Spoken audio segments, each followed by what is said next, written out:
Hello and welcome back to 1000 Gurus, where we share the stories and lessons from people of all walks of life. I'm your host, J.R. Cruz. So today's episode features guest Lil B, Brian Perez. Lil B, a.k.a. Brian Perez, is a locker from San Francisco, California, who started his journey in 2007. The previous years, he has entered competitions and taught in California, Las Vegas, New York, Japan, Paris, and China. His dance affiliations include Unortholockx, Groovmekanex, DS Players, Academy of Villains First Gen, All My Friends, and co-founder of Dance Over Styles. Lil B has also been in the tech field doing quality assurance for about 20 years. So I absolutely love this conversation. Maybe I say that too much, but going almost 3 hours, which felt like we could have gone twice as long, to be honest. Connecting with a friend that I haven't talked to in maybe 15 years or so, and he has had a huge influence on my formative dance years in high school. I've said this before in a previous episode, but there's something really special about reconnecting with someone from your past, as it's also a way to reconnect with your past self. At least that's what I feel like. Lil B was such a wealth of history, information, insight, and perspective, and it was such a fascinating deep dive into dance and specifically locking that we don't normally have the privilege of going into in the show. And not only do we reminisce about our AOV days, the dance company that we both met on when I was in high school, about when I was 17 years old, his entire origin story of dance, how it took him all over the world, his thoughts on dance back then versus now in the age of social media, how his old podcast was his own public therapy, as well as his own actual therapy journey. And perhaps the biggest takeaway for me is how the feeling of dance, or our chosen art form, is the most important thing of all that truly elevates our lives. It was a wonderful conversation, and I'll definitely be re-listening to this over and over for myself, and hopefully you guys enjoy it too. So without further ado, please enjoy this episode with Brian Lil B Perez. Hello and welcome back to 1000 Gurus. Lil B, welcome to the show. Hey, thanks for having me, man. Yeah, thanks for being here. Matt, we were just catching up real quick because it has been a minimum 10 years, but I want to say more because I was in AOV, when it started, and I was in it for a year, and then I would come back and, be with my sister, and we would talk here and there. But I want to say it's closer to like 15 years, if not more, Yeah, right? I think so. Yeah. So it's been a while. I mean, we're connected on social media, like, Facebook and Instagram. So I see your posts here and there. But it's nice to have you on the show. Like I mentioned, this podcast, half of it is an excuse to just have old friends on the show and just catch up and memorialize this as something we can look back on. So I do appreciate you taking out the time and just being super down to jump on. Yeah, man. This is pretty exciting. Like you said, it's been a long time since we've caught up. Like even just like run into each other in the wild or something. Yeah, definitely. Cool. So I'll go into how I know you first. So we met on Ooh. AOV Academy of Villains in like 2008-ish. 2009 is when I left because I went to college at that point. There were a lot of freestyle dancers and choreo dancers, and these are just my impressions, but it was like that. What I really loved and enjoyed was that session energy, like before and after practice. And, over the next 10 years or so, AOV started to like dominate the choreo competitions, which is great. And I remember in that first year, all the freestylers on our team were like, everyone was, how do I say this? So yeah, there was only a handful of us who were still in high school, like me and like maybe two other people, like Tianzi and someone else. Right. But everyone else, they were, like adults. And so for me, everyone on the team were like my dance inspirations. I'm like, you guys are so good. And I'm just this high school kid who just made it onto the team. Even my sister was like way better than me. So I'm just like, oh man, I felt like I went into the deep end of the pool. But it was nice because being around people like you and everyone else who I looked up to was very inspirational and motivating for me to really like step on the gas. And I think to me, that translated to the rest of my dance career of having those sort of standards of being around inspirational people or people who are ahead of you to kind of motivate you to grow. And I think, as you know, growth is where happiness is. Like when we're pursuing something, when we see the progress, when we're around people who lift us up, that's kind of like the great place to be in. And so, yeah, I just wanted to give you that shout out and everyone else that was part of my dance experience, like early on, because I had just started dancing as well. And yeah, it's Was nice that to see that yeah, go ahead. that was like your first? That was your first team That and was my stuff first like team that? for sure. Yeah. Oh Like I man. mean, my sister and I had freestyled, and we took dance classes in high school. But then it's like, oh, Supreme Soul Second Gen's having audition. Let's do it together. And we just drive there like in 45 minutes one way, and I had like school the next day. And I'm like, okay, well, this is cool. Did you guys know anybody? No, we didn't know anybody. Oh my god.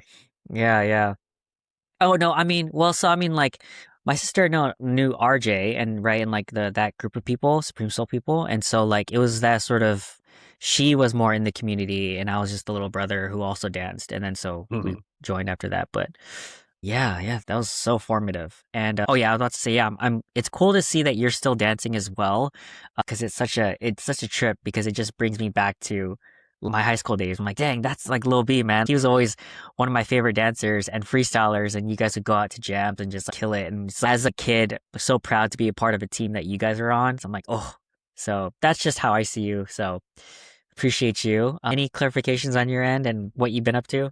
No, just something I remember really wanting to share too about the conception of AOV was that CJ really had it of wanting to be a bridge of freestyle and choreo. And that was not to say it was unheard of back then, but no one else was really doing it, Right, right, especially in right, the Bay, right? And I feel like the loose people that he picked up, they were really just like either they're in their small groups and they were going to stay their course of just doing freestyle or just doing choreo. And it was really cool to see everyone basically struggle. yeah, yeah, You know, I came in as a freestyle person, even though I had done choreo with DS players. And to this day, I'm still terrible at choreo. Or like, I'm bad at learning it and doing it. I'm great at right, right, creating it kind of stuff. right, right. And it was a really hard year, I would like to say, for everybody for Mm-mm. different reasons. Obviously, I really shined inside of like when we got to have those sessions. And that was really cool because, you know, the energy was make sure you get the choreo heads to start showing their stuff or start having Mm. like, yeah, just the confidence to do it. And yeah, really trying to bridge both worlds.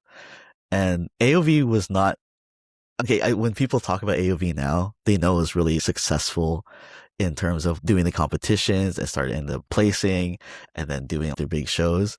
But dude, before that, it was like chickens with their heads cut off, like just running around Yeah, trying to yeah, figure it out, you know?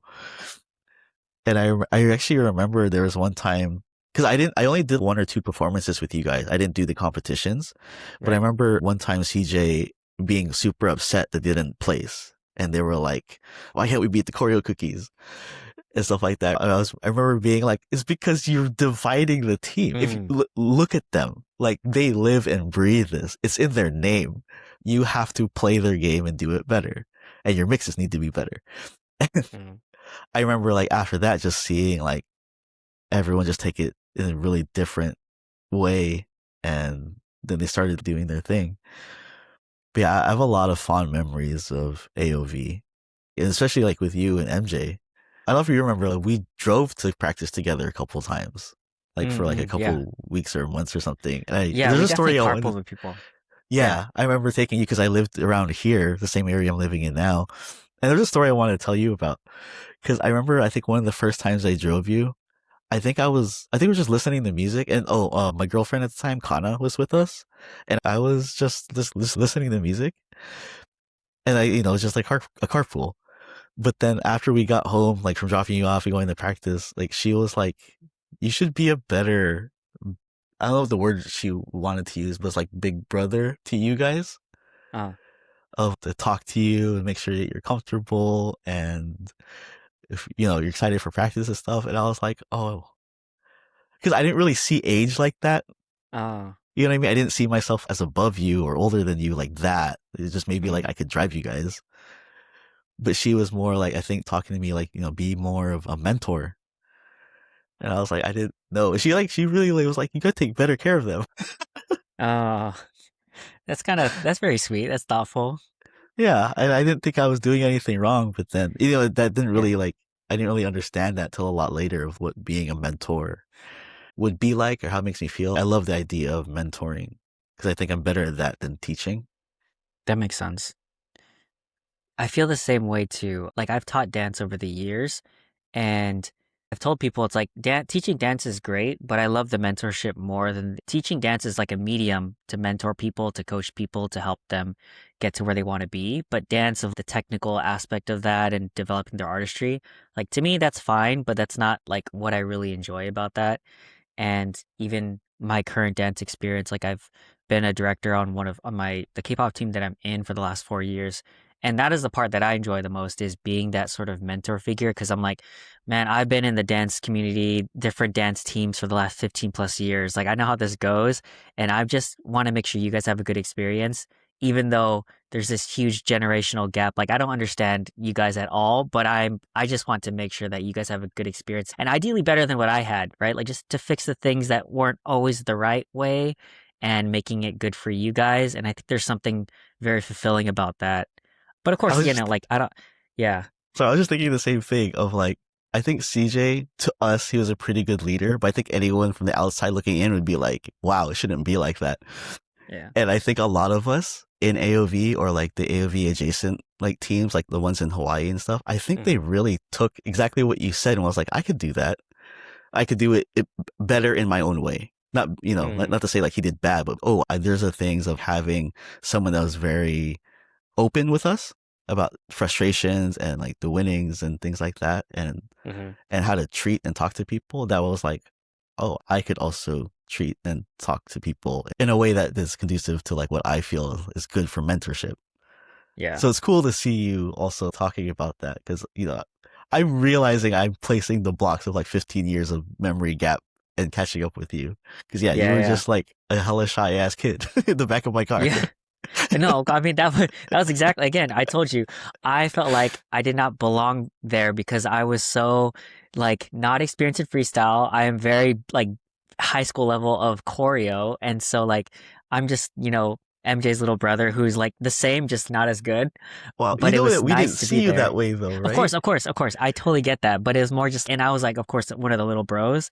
But I was like, oh man, I got a lot of catching up to do. But again, I see it as like, I was so appreciative to be in that space because it set me up for being on a college competition team where it was like so high stakes. But I'm like, this pressure is nothing compared to being around a bunch of people who are like, I see as 10 times better than me and they're so good and I admire what they do. But now just translating that to like the choreo, SoCal choreo space and even beyond that. So it's, yeah. It was very formative. I wanted to ask too, but so again, for me, very inexperienced in both choreo and freestyle, but I did do both. But there's a lot of people on our team who specialized in their freestyle or they came from a choreo background and they're interested in freestyle. But what was that environment like for you? Because I know at jams there could be like a commingling, but this was like a different commingling of different styles intentionally, but also the choreo space, the choreo people, and then we would have the post practice sessions or even before, and then you could even battle for a spot in your blocking, remember? And Yeah. so yeah, I don't know. From someone who has been experienced in freestyle, one of my favorite lockers at the time, like how was that for you? There was a part of it that because I know that CJ really pushed for me and enjoyed my company and that I was like one of the only lockers on the team, I kind Yeah. of felt a little bit untouchable in that sense. Right. So Mm-hmm. he fed that to me, really feeding into the confidence. Cause that's something I remember a lot about AUV. It was like just building that confidence.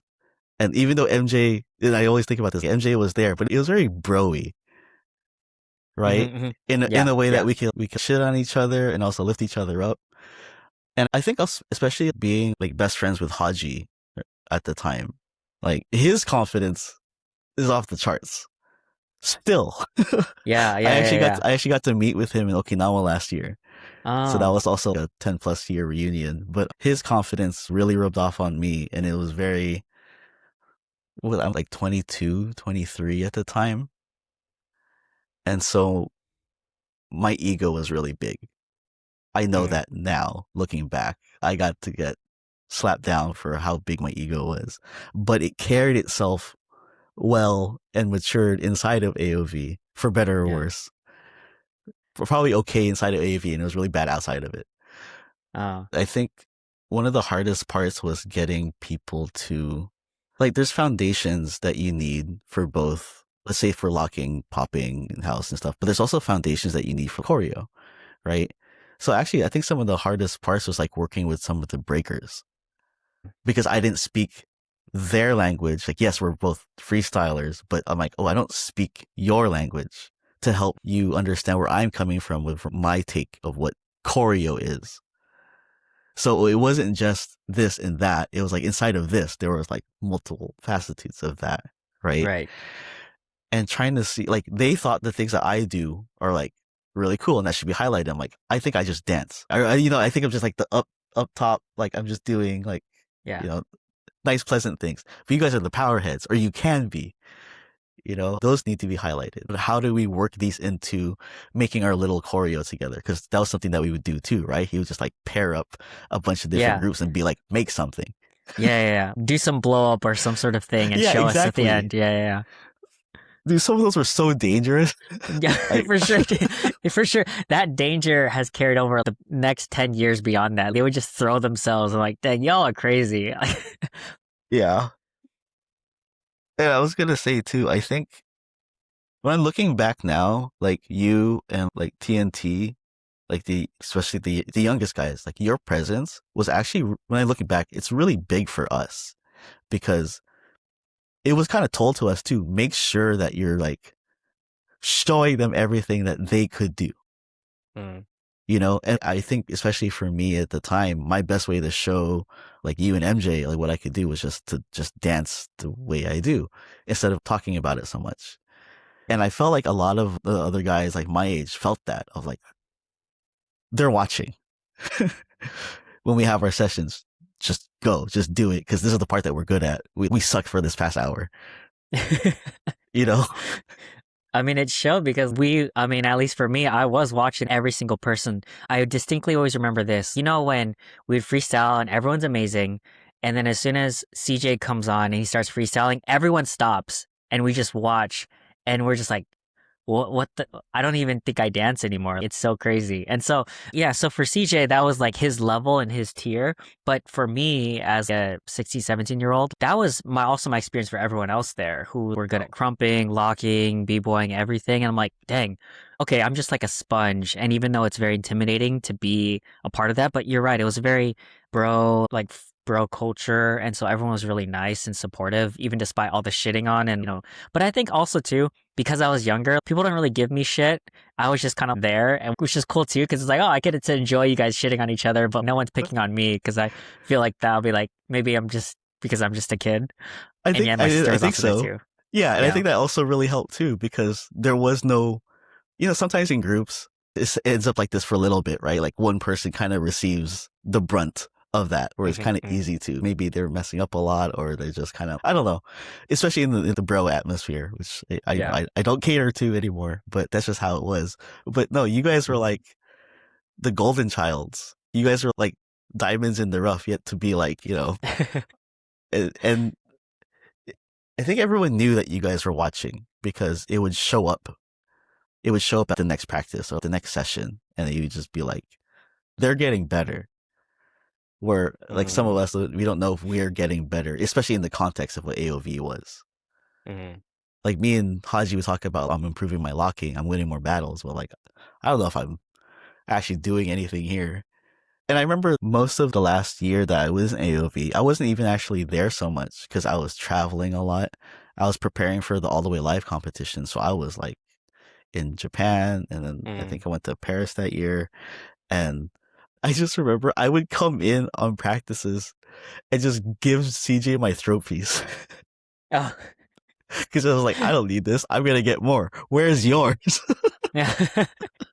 Nice. Well, I'm glad that worked out. I was such an asshole as a kid. Or when I say kid, like young adult in that. Yeah. Yeah, that's so crazy. What else? I think that was mostly it. And then I know, well, at least for me, so I was in college, and then I was dancing with Kappa Modern for a little bit, and then I would always see all the choreo, and then I would go back home and visit my sister. She would give me their lowdown, and she's like, "Yeah, it's basically like a military boot camp now." And I'm like, "That's crazy. I don't know if I could ever do that." And so I never knew. I always thought that I would move back home and then rejoin, but I think at that point I knew I wanted to stay in SoCal, and so I never really rejoined after that, which was fine because I'm like, okay, they are too hardcore for me now. It's nice to have been there in the very beginning, but then afterwards I'm like, okay, I don't think I can hang at that level anymore. And I think I was also not really into competition dancing anymore. I wanted to go back to freestyling and whatnot and just doing my own projects. But it was cool to see them really have a vision and then execute on that and then do really well for the next 10 plus years. Yeah. So that was really cool to see. And then everyone else who, wasn't a part of it, Eddie and going on to do all of the crazy stuff he did. And then everyone else who does all the crazy dance stuff. Like, it's just cool to being like, man, I used to dance with these people and they're so crazy good. And they were huge inspirations of mine back then and even today. And it's crazy, like you're saying, how you guys were the role models, but then how that can really have ripple effects to people later on, depending on how your presence is around people. I think maybe that's a big takeaway or something to underscore that I think is really important. But I don't know if you had any thoughts on the rest of your AOV experience or anything post that. Yeah, like I said, having to think back on like how broy it was, and it didn't feel bad at the time. Yeah, You know, yeah, yeah. I don't think it actually was. I don't think we were like womanizing or being those kind of dudes. But I did think a lot of, did we kind of start something that among all of us that started in that first year? Yes, we were broy, but I think we were all pretty kind-hearted.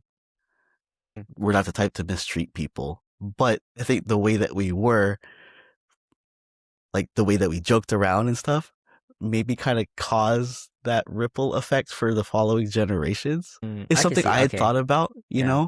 because I think that's something I checked CJ on a couple of things, right? Like how we would speak to people or the frustrations or like how we should focus on more on choreo if you want to win. But I never really checked them on like, we shouldn't talk to women that way, you know? And because if we were to do that to each other, it's a joke that we all understand. We're all in the inside joke. Right, right. It's context.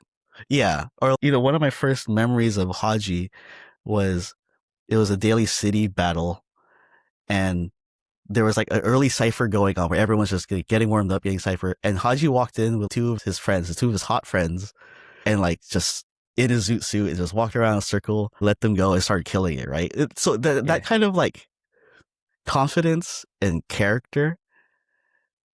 Okay, I was gonna say like, that's just a character, but like he's actually like that. But like I think that some people really liked that aspect and wanted to be about that, but that's just more for the public view and eye. Like, yeah, that was just I something see. I thought about because one of my dance crews now, Dance Over Styles, is actually before COVID when we were practicing a lot together, like once a week. It was actually mostly women. And it was one of the first times I really had to think about, I want to make sure that this is a safe space for you and that you can be open, you can be vulnerable, because that's a lot of what I'm about when we come together and we dance and we session. Like, it's not just, hey, learn these moves, it's how you've been feeling. Don't tell me, show me, but I can only have that kind of like atmosphere if I'm making sure to like, you are well respected here, you are safe here. No one's going to touch or disrespect you. Like, yeah, and that was just something I thought about a lot when I go back and think about my journey, especially with AOV. Yeah, thanks for bringing that up. I feel the same way because, again, just to recap, with AOV in those early days, it was just mostly us guys and then my sister, and it was generally like a group of friends sort of space. And then now for me moving into college on a collegiate dance team, it was very much as you'd expect, right? Like half girls, half guys, and it's the normal sort of college dynamic, and you have your problems here and there, and you have people getting up to shenanigans and whatnot. And then I started the K-pop team at UCI, and so it's like in K-pop cover dancing, it's mostly girls or women. And then so as I started my next chapter of, I joined the UCLA K-pop dance team 7.5 years ago now, and obviously this was like my resurgence into dance, and I was already 27 at the time, and most of them were like college students, so 18 to 22. Again, mostly girls, mostly women, and then so I guess one of the biggest things for me was now knowing what I know and being in these spaces and how it's just unfortunate that whenever there are these sort of problems of, Me Too, but also just like in general how things turn out, it's always like just a couple, like one or two guys who just ruin it. I mean, it's a very complicated issue, but it's like it's most likely going to be a guy who fucks everything up. And so I guess for me being vigilant of I want to protect this space for these younger people who some of these people on the team, they're like, man, I used to watch you guys in middle school and now I'm in first year in college and I want to join this team. And for the most part, it's a safe space, but there's 5 or 6 guys there. And I'm like, okay, I need to make sure that we protect this space and nothing goes off the rails. And so that's why I joined the leadership position, not really because I love K-pop dance, but it's more of as much as I can, I want to do my best to make sure that they can do what they enjoy because I've seen it happen in college and I've seen it happen throughout here and there. And it's always just a handful of people just mess it up for everyone. And even people, I don't, maybe this is like an insider thing, but the guys in the K-pop cover scene, there's so many of them who are just like, I don't know, there's a bad rep. They're just problematic because there's always younger girls and then older guys.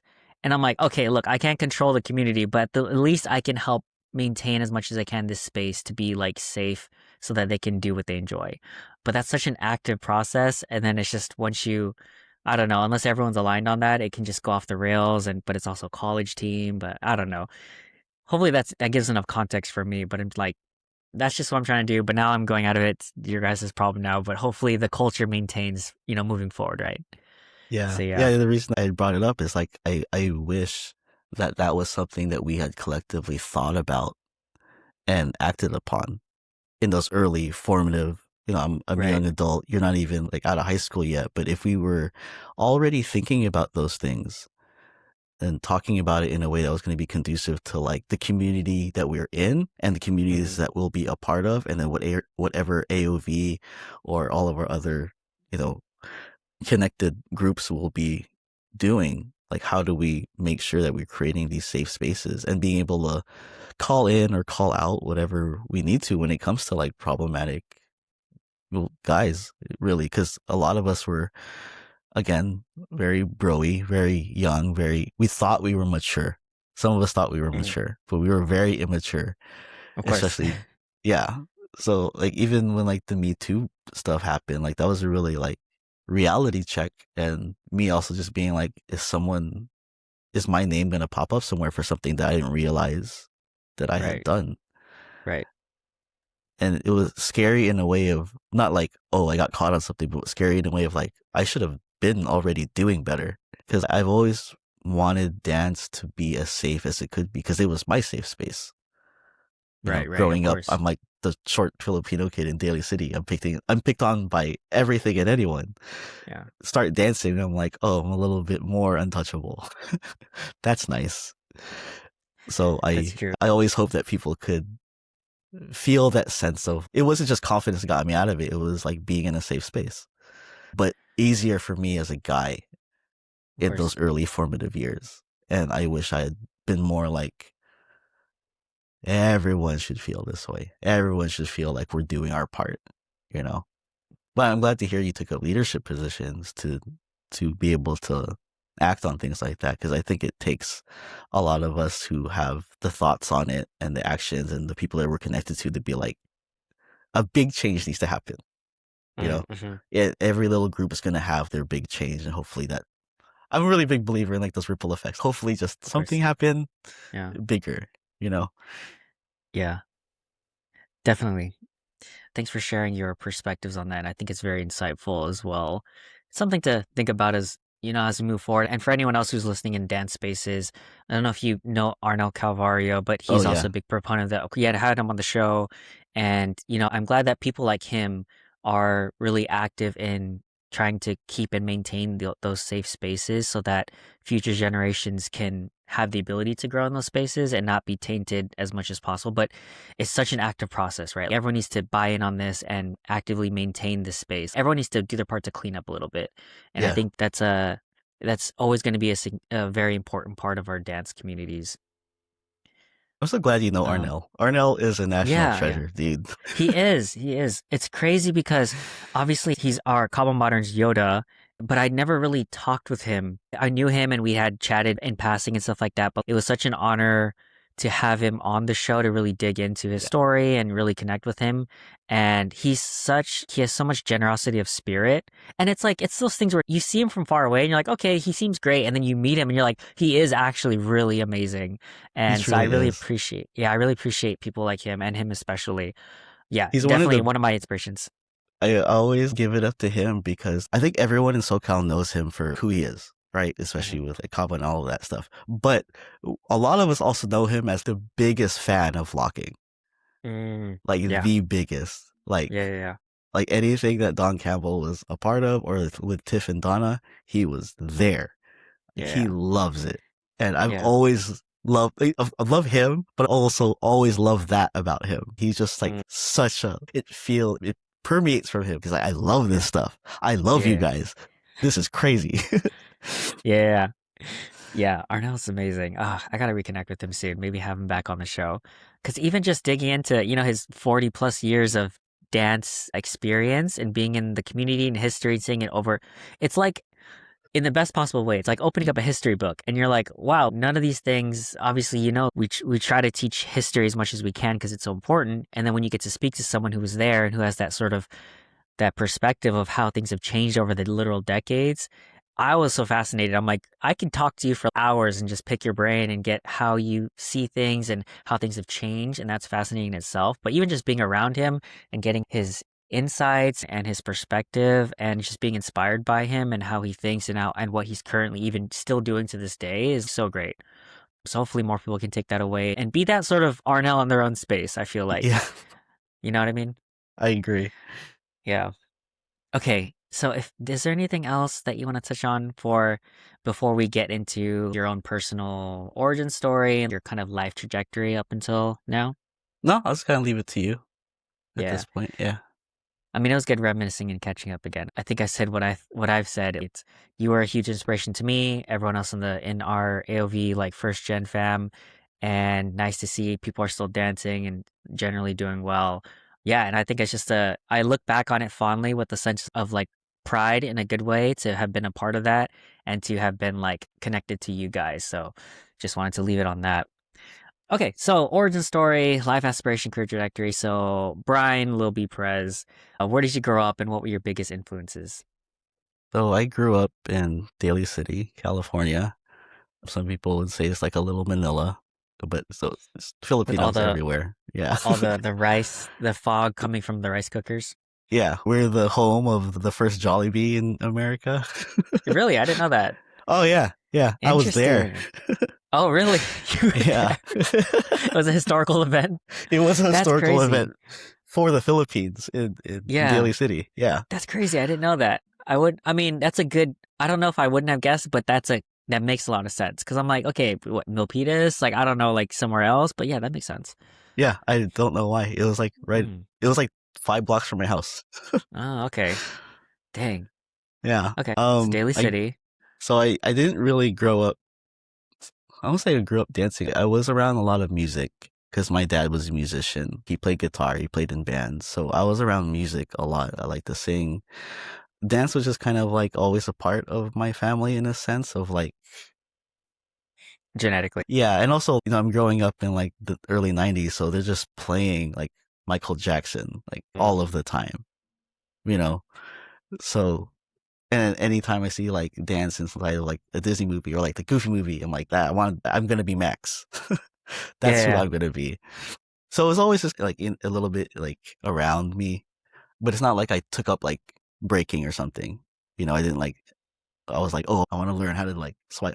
Of course I did, but then it didn't end up being my calling. And Mm. I'm going to say, I actually got into Dance Dance Revolution, my That's first right. before. I was Yeah. about to ask. I think my sister told me that. She's like, oh yeah, like Lil B used to do DDR and I was like, oh, really? That makes a lot of sense. Because my sister was also big into DDR too, I think.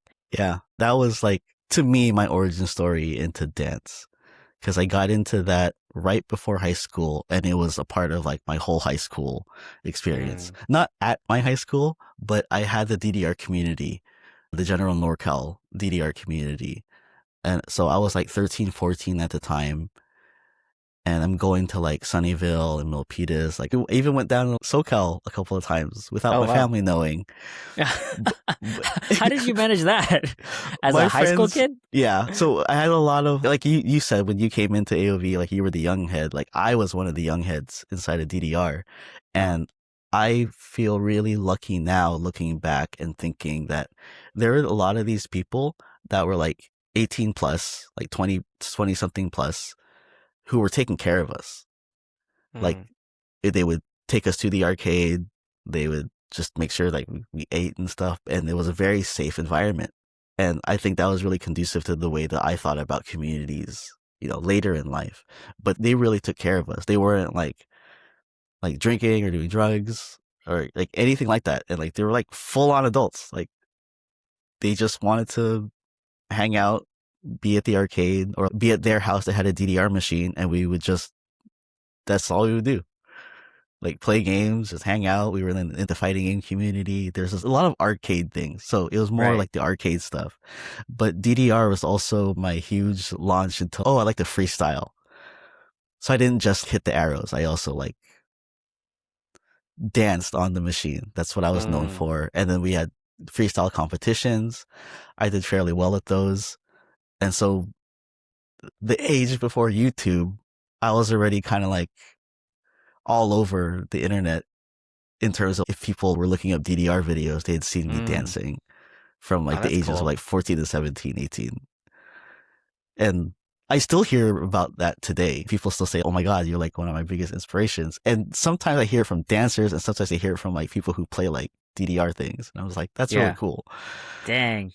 That's cool. Wait, so were the people that you were with, did they not also freestyle, or you just kind of got big, you were at the right place at the right time, or good enough, or how did that work? Were They there not other kind of people did doing that? I would say back then there were a lot of both, Okay. like so the way that I approached it, I was like, I want to dance inside of my freestyle.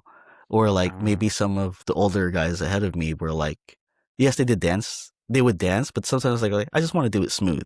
I just want to kind of like, you know what I mean? So it's like mm-mm. playing DDR with style. I see, I see. So Okay. seeing that there's a lot of different inspirations to get from when it comes to it. Yeah. And there were a lot of competitions, like both in NorCal and SoCal. And luckily, a lot of that got recorded and then footage was uploaded. It was actually hard to find on YouTube for a long time. I think they're all Mm, there now, but like before, it was just like a website. Maybe you could download it. yeah. Um, and then I also ended up working for Konami when I turned 18. So I actually made the arrows for DDR. Oh, that's crazy. Yeah, I did that for like 4 years. Oh. And What do you I mean by that made the arrows? Was that manufacturing sort of, or oh no, sorry, not the steps, but like I helped like oh, like program the program. or Okay, like a yeah. choreograph or whatever you want to call Oh, it. Like that's crazy. yeah, we made That the must have step been like a dream charts. come. That must have been Oh like a yeah, dream come true. You're like, dude. yeah. I literally started that job the day I turned 18, How and did that you? was How did you get into that job? What was that process? the same group of friends. Like they Oh, got into the company because yeah. they were looking for people to do that job. We never been a part of that, but they got Mm, into it, and then I was turning 18. They recommended me. Yeah, it was a dang. dream come true. And when I wasn't doing there's seasons for it, right? So when I wasn't working on a DDR game, that's how I started doing QA, quality assurance. And I've been I doing that since see. I've been 18. So QA inside the tech industry is also another dream that people would say, oh, you got to play video games for a living. I'm like, Yeah. yes. Like yes. That's but cool. Yeah, I was gonna ask how because you've been doing QA since you turned 18, right? Or whatnot, like how that happened. So it was just that, and then you've just been working different companies since then? yeah. And I also really like the field, or I like the Hmm. idea of it conceptually that here, someone is making a product before it goes out to people, make sure it's something that people would like. Make Mm, sure it's not broken. Make sure it's not something they would want to return. Make sure it's something they want to keep purchasing, that kind of thing. I really enjoy that aspect of make sure it's not broken. I Or see. if you can, break it. Because if you can break it, you can make it better. And And if you can break it, the obviously the consumer can break it as well, right? exactly, like maybe Yeah. I always like to think about testing as like, I'm going to test it as a super user, like a person who wants this to be broken. So they're going to find a way to do it. Mm. And they might have to go through a lot of steps, but they could maybe figure it out. Or also my mom using a product. Will she find something like just Oh, because she's just like a playing it? standard easy, Yeah, like an a iPhone user casual sort of user. like yeah, I Exactly. see. And so the reason I bring up why these are like really formative for me is because I was working on DDR, which is my creative side of my brain, and I'm working on QA, which is the objective side of my brain. I I think inside of DDR and in my early years of like, especially with AOV, I had too much of an objective brain. My dancing was more like in my body and probably in my soul. But I think I was too like, oh, that needs to be better. Oh, I need to clean that. So like And when you say objective, you mean like a logical, rational, like machine approach to? Gotcha. Okay. yeah, yeah. Gotcha. So I started working there in 2004. I got into dance, like actual dance, like locking, like 2006 because of my first mentor, Shy Guy. Like he was also like my big brother inside of DDR, and then he Mm. became my mentor and big brother Oh, inside of dance. He was I didn't know he did DDR. oh yeah, oh, he was bigger than me, dude. Oh, okay. Interesting. That's cool. Yeah. I was about to ask, obviously, I need to ask you how you got into locking, but that explains it. Yeah, he literally, I wasn't even looking to do it.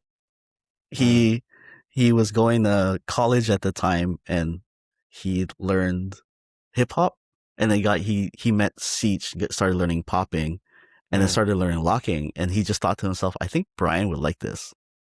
So he just called me and was like, hey, would you want to learn locking? And I was like, yeah, I'll do whatever, because yeah, he's my big brother. yeah. I was gonna ask, so okay, so you're doing DDR and then you get introduced to locking.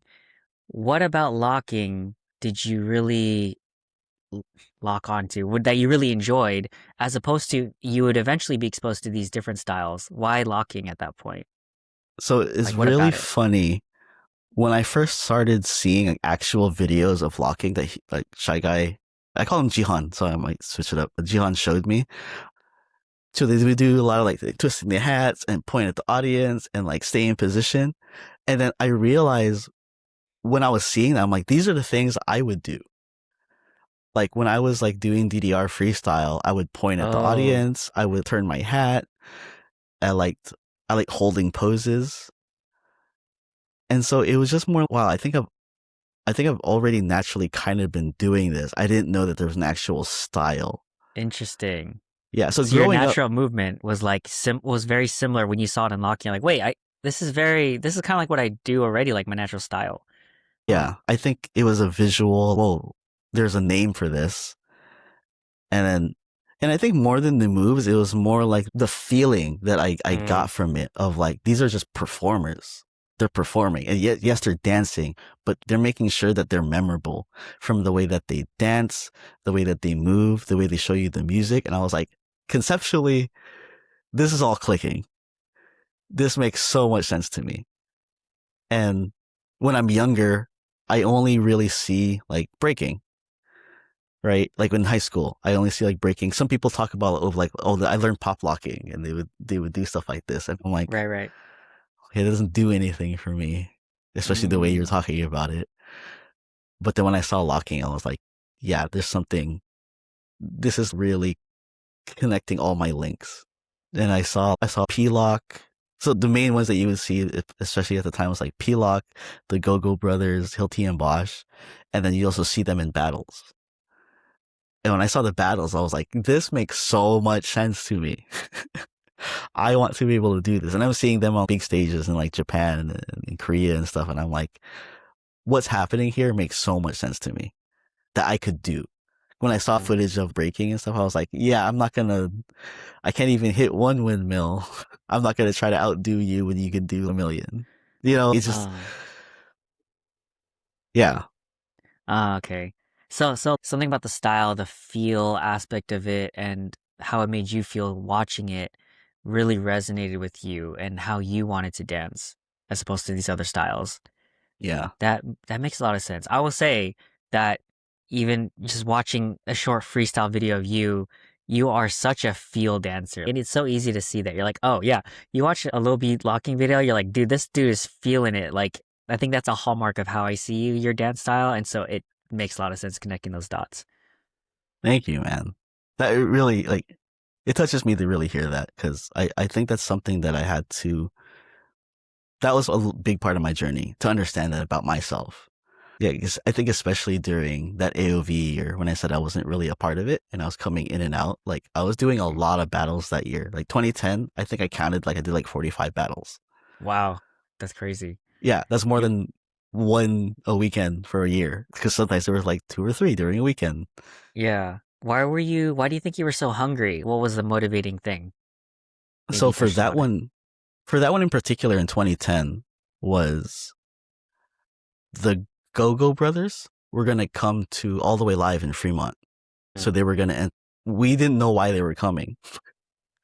I mean, Like what? they were Like like why? they were invited, but then Right. like I didn't know if they were gonna like judge. But then like they Mm. announced judges. So I'm like, they're not gonna judge. Are they gonna battle? What's Yeah. gonna happen?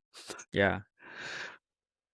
But they just ended up performing. But I went that whole year, like starting from like December, because it was gonna be like in October or something. That was like, if they come here, I want to defend Fremont. Oh, okay, You okay. know what I mean? So you're Like I want, preparing for battle. Oh, okay. yeah. I was like, I know they're the best, but I would like to not let them take it from our home, you know?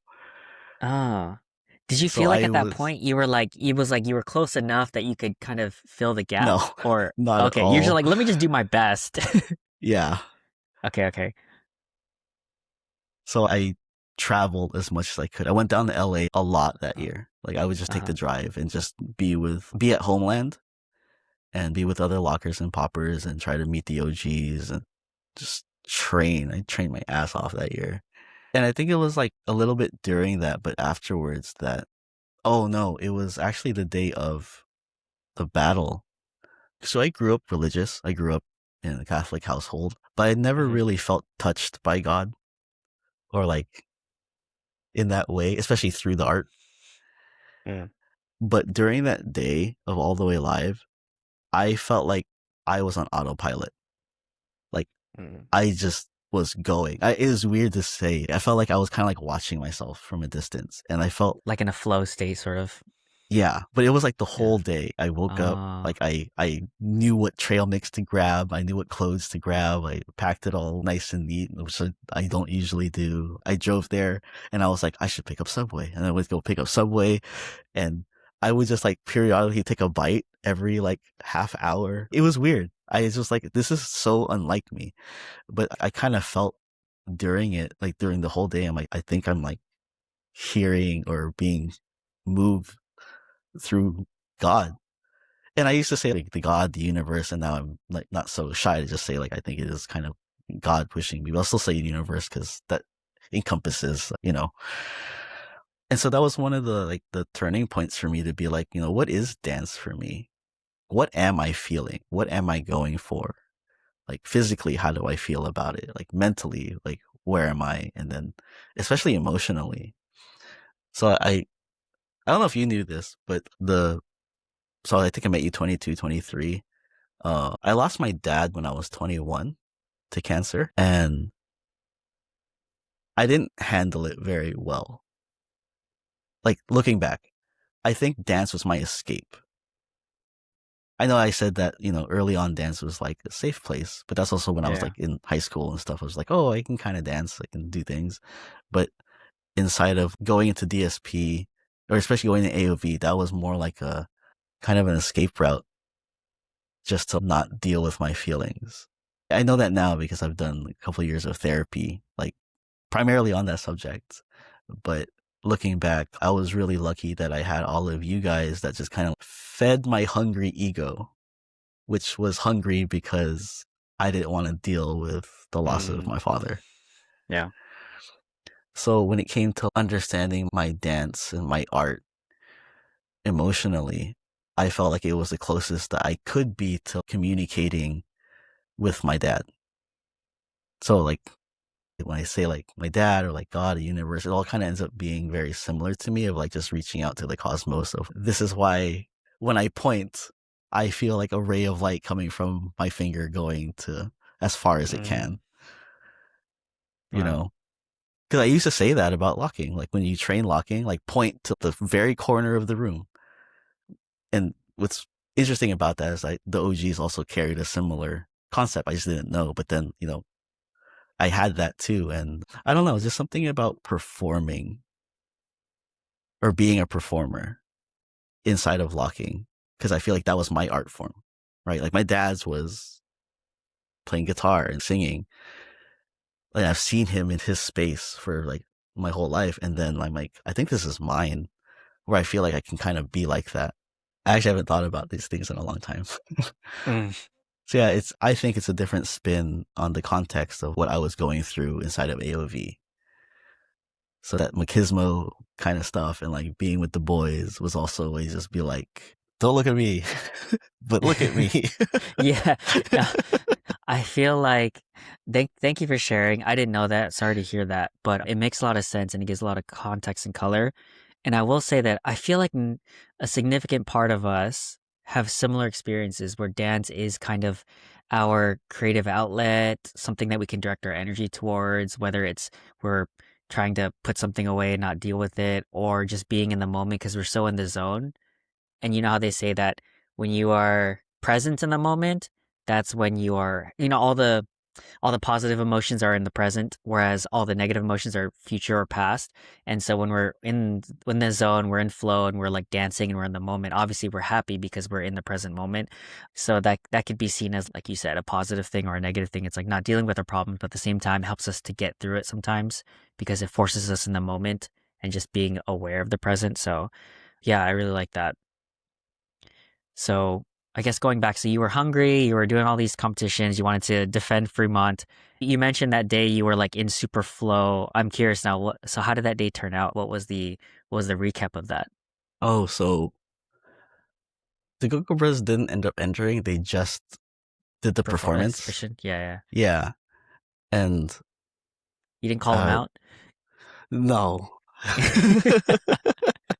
Like, I've been training for this man all year. Let's go. We're battling one way or another. Dude, they could honestly, oh, should I say this? All they wanted to do in America was just be here and smoke weed.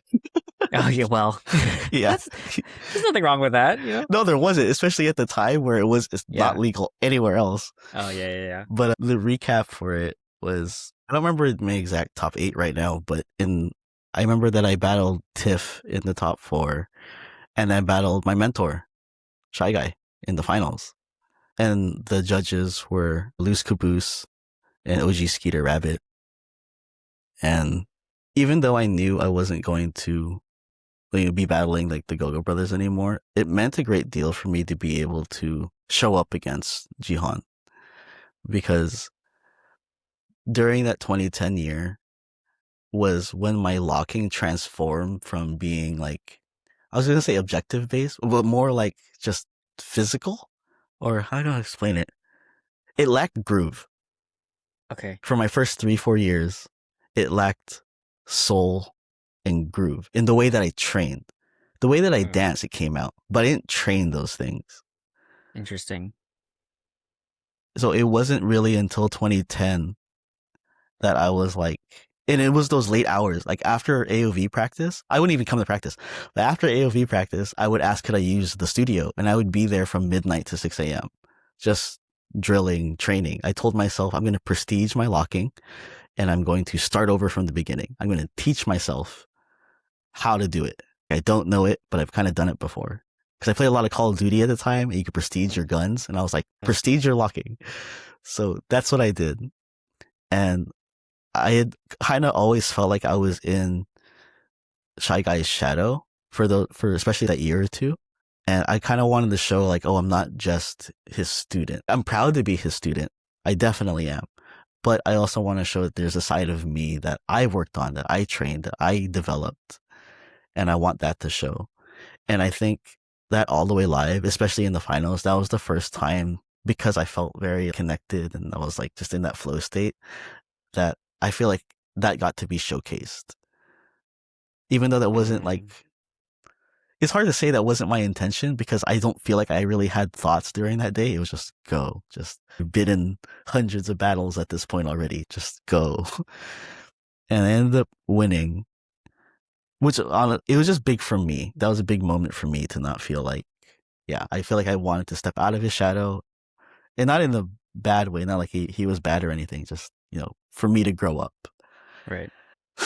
I have a question. So Mm. you mentioned drilling and into the hours, and you said you were lacking soul or groove. You said in how you trained, but not how you necessarily performed. So the analytical nuts and bolts part of my brain is asking, what does that look like? Like, how do you train soul or groove? Apart from how you were doing it, like you said, you're trying to reinvent or redo how you do it. So what does that look like? I don't know if it's you can explain it in words. I'm I just think I curious. can. Yeah. I think I can. When I so this really also came to fruition when I went to Okinawa and I learned from Haruki and Risa-san, and they had explained to me. Well, there are a lot of things, but one thing that they explained to me was that I was very rushed to the picture, rushed to one, rushed to two, rushed to three. So there wasn't anything in the middle of that. So in between the one and the two. And so I was like, okay, that's really true because I do like drums and I feel like I'm just hitting the beats. And also Mm, when you, let's say you just play DDR, you were just hitting one, two, right. three, four, On right? So time. it's, Yeah. yeah, you're just trying to stay on time. So it was like that missing what goes in between.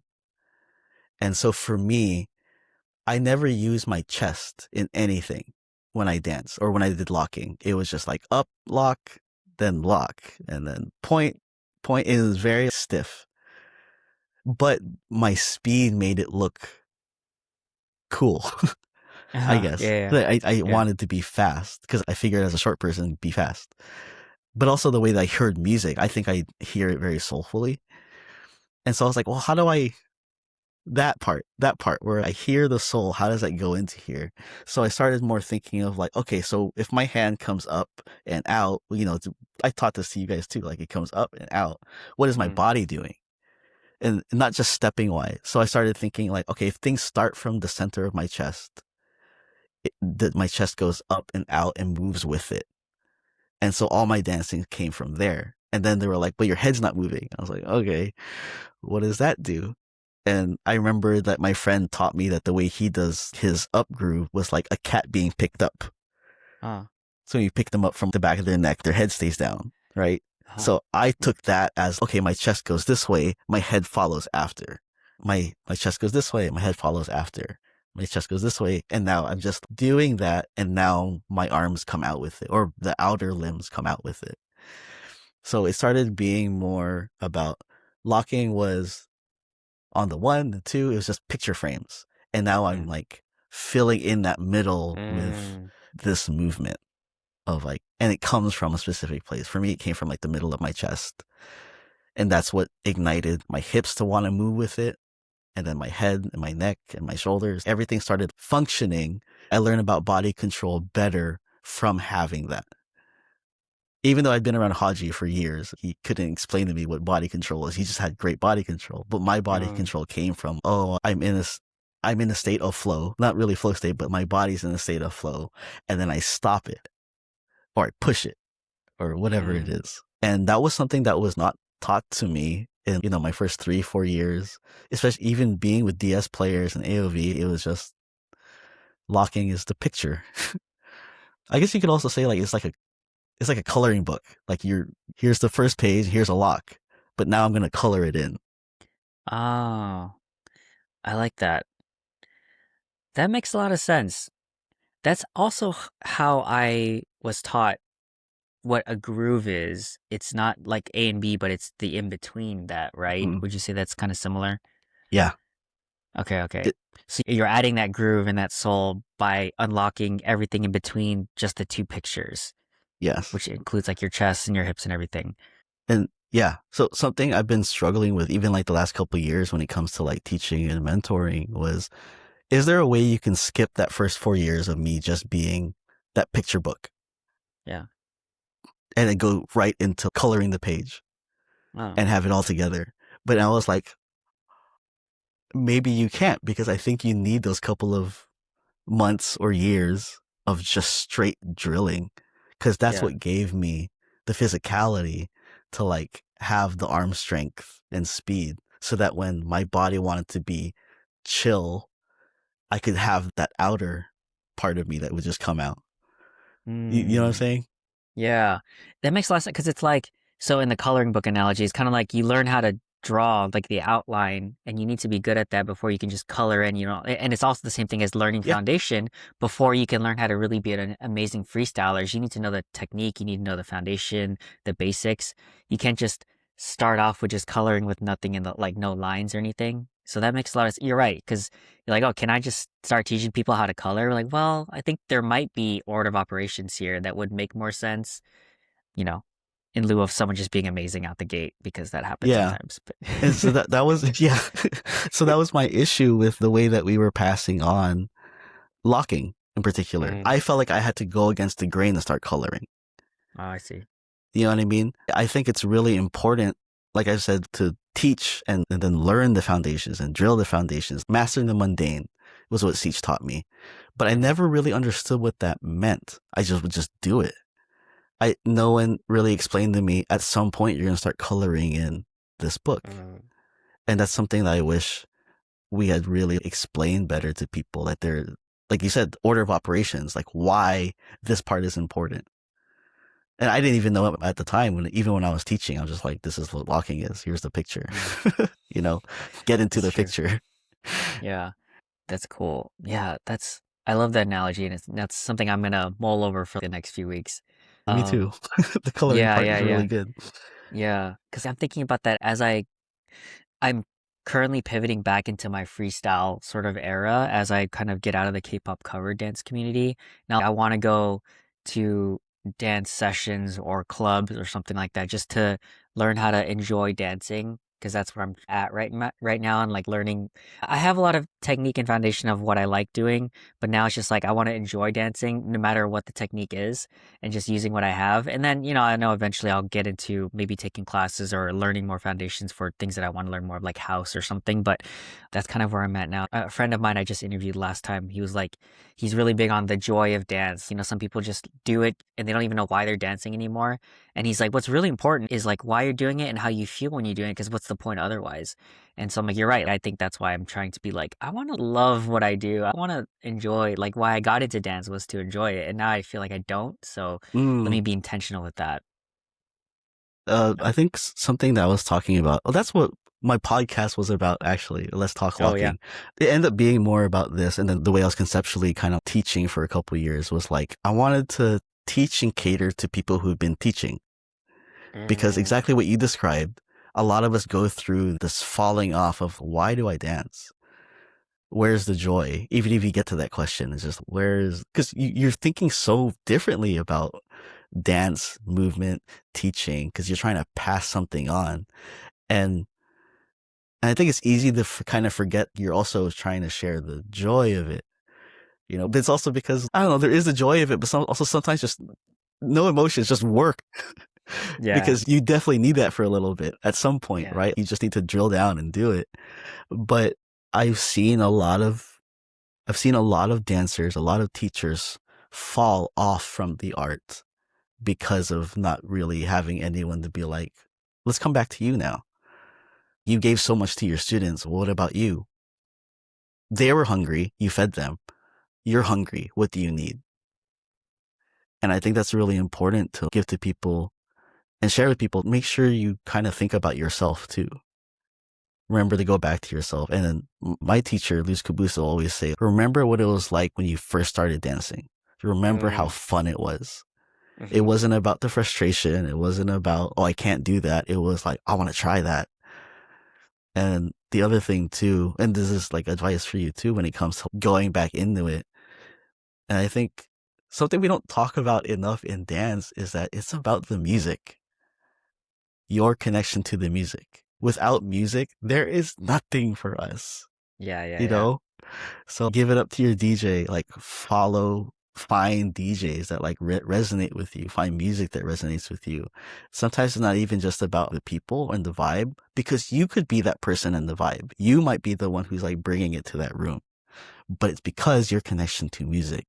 And I think that's, yeah, again, I think it's something that we just don't really speak on enough, especially inside of, well, at least what I'm part of, inside of like the locking culture, like what music, why this music, and how Hmm. do we introduce new ones, or like what makes you feel like you're going to go all off today. And back then I would be like, dude, if you play J-pop for me, done, but no one's going to play that. Like, oh, it has Yeah, to be yeah, James Brown.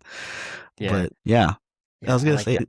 I didn't get into this until I was 30, but I got into raving, and that has been amazing for my reconnecting to my joy of dance. of just being a person who dances. Um, What part and of raving, when you say you got into raving, what does that mean? so I started going to So festivals, you're going to and festivals, okay. yeah, I think that's the big one. And then I'll go to local shows. I found some artists that I like, and I like dancing at those. I also got into gloving. That's actually been a big part of Mm, my journey the past couple of years. But besides that, it was also just going and being like, no one knows who I am here, because I spent almost 20 years being inside of communities where now everyone knows my name, now everyone knows yeah, my yeah, yeah. face, and there's expectations sometimes, whether that's good or bad. I've had all of it. And so it was also nice just going to a place where I'm like, wow, it is just about this environment of this music and everyone be free. Whereas in dance community, it was like, here's music, which y'all got. Yeah, yeah, You know what yeah, I yeah, mean? yeah. Yeah, definitely. I get that. It's like, yeah, that's kind of also why I'm gravitating towards, telling my girlfriend, like, can we go clubbing this weekend? Because I really just want to go to a place where there's not like there's that pressure of having to dance, or like at jams or sessions where it's okay, everyone's working on something and skill and you get to meet people and whatnot. But just going into those spaces for you, raves, and for me, it's finding these events where yeah, I just want to dance and just enjoy the music and just not have to be anything for anyone and just like, isn't that the whole point is to enjoy that? And so, It yeah, I is. love that. It is the whole point. And like I said, sometimes as teachers, we'll forget because we're putting something else ahead of that. Yeah, yeah, because it's a different intent than what you just said. Like when we started dancing, that was a different intent than when we're trying to teach and pass along what we've learned, right? Mhm. I like that.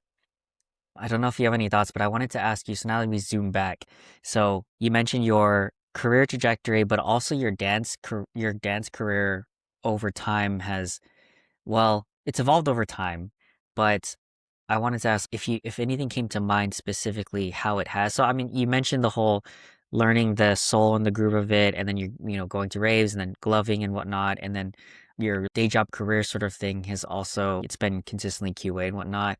Was there any other big inflection points for either of those paths that you want to throw out there? Relationships and friendships, I think, are huge, huge in all of that. The people I surrounded myself with, the relationships, like dating wise, that I was in. Because the reason I say that is a big pain point too was that was a lot of growing up and needing to mature because of that same thing I told you when I was using dance as like my escape to deal with things. That means I also wasn't dealing with it inside of relationships where it was really going to be important to understand myself. And if I have a short fuse, why I was having a short fuse, like it could not even be anything part of the relationship. It could just be me and my dad, and I don't know.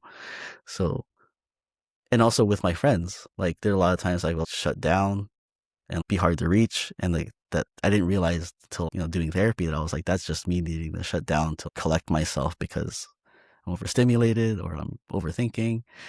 So, and dance has been amazing for me because it's made me some lifelong friends of different ages, different backgrounds. Some of my best friends are hours away by flight now, you Yeah. know, which is like a beautiful and like very hard, difficult thing sometimes. But like, I love that dance has really connected me to people that I'm like, I get you.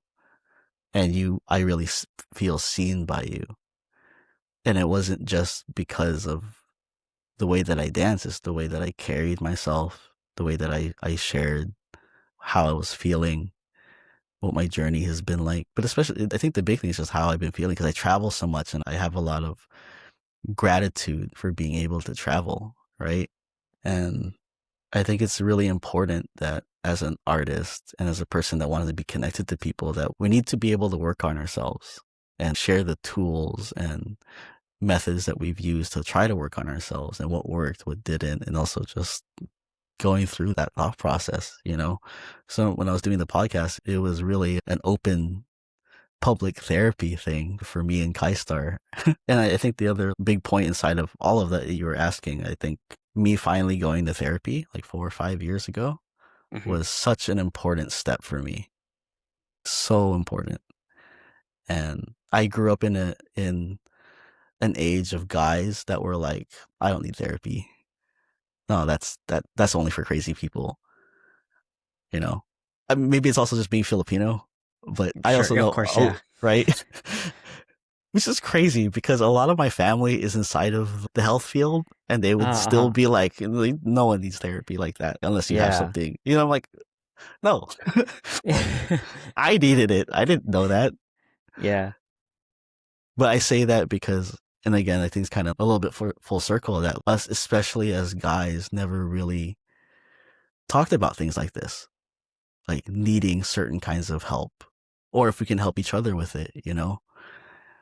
And me finally going to therapy for things like my dad, I forgot about this. You had asked me before, like, do you call me Brian or Little B? And for you, especially, I'm like, it's either one, man. I know you called me Little B before, but I also went to therapy because I had this fracture of which one am I? Uh, And I didn't know how to handle that for a long time. They felt like separate people. how so? I felt like Little B was the person on stage and then Brian was the person in the audience. Uh, And I was like, is that true? Is that true in a way that I'm either or and there's no marriage of the two? What is it? Because that would also shine in like some of my relationships where like they don't know who they're getting today. interesting. So you felt like they were distinct people and you didn't know how to reconcile that. Yeah. And again, I think, well, yeah, like I know that kind of spawned from, again, like me being inside of dance and being as much as Little B as I could be without feeding Brian. So I didn't actually reconcile that until a couple of years ago, which I think is actually is big for me inside of like my relationships now. It took a really long time to get here, and I think I hurt a lot of people on the way. And, and it sucks that that's something I think that a lot of journeys don't talk about either. Like I have had a great life of being able to travel, meet people, like my best friends are all over the world, but I've also fucked up a lot. And those aren't just things that like you shove under. It's something that I have to think about and make sure to learn and do better. Uh-huh. There was a podcast before that I was on when they were asking like, why did you start locking and what keeps you locking? And I was like, why don't we ask like, why did you want to stop? And so like, why did that, like, where did that thought come from? And why did you want to keep going? You know, uh, because sometimes I think it's the pitfalls and the ceilings that are harder than when you see the blue sky is as grand as it could be. You can do anything. What do you feel like you can't do anything anymore? How do you pick yourself back up? How do you get out of the hole? was there anything from that thought? Like what makes you want to stop and then keep going? When it comes to locking, the big one for me is Don Campbell. Don Campbell's the creator of locking, but he passed away a few years ago. And my two friends on my crew, Firelock and Hurricane, like they make me want to keep going. They make me know that I will never stop. Like in what And in way? that locking is not just black or white, it needs a little brown. Oh, okay. Okay. Would you like to elaborate on that? I this kind of rounds back to growing up in Daly City. Growing up in Daly City, I'm like the short Filipino guy, but my influences are from everywhere, right? Growing up, my parents came from the Philippines, so they're not teaching me about America. They're not teaching me about hip hop, but they're also kind of going into the white life of going in the corporate or being inside the hospital. Like we have to assimilate. They're not saying this, but that's how they're living. But I'm also Right. like learning about hip hop and dance and like all of that, like MTV, music videos, like those are impacting me just as much as it is be inside of a good school, get good grades, like go that path. Is this path also bad? No, you become all things that like matter to you, that are important to you, that affect you, influence you. And I think especially when I taught overseas in China, they saw dance and especially locking because that was like my forte of it's black or white.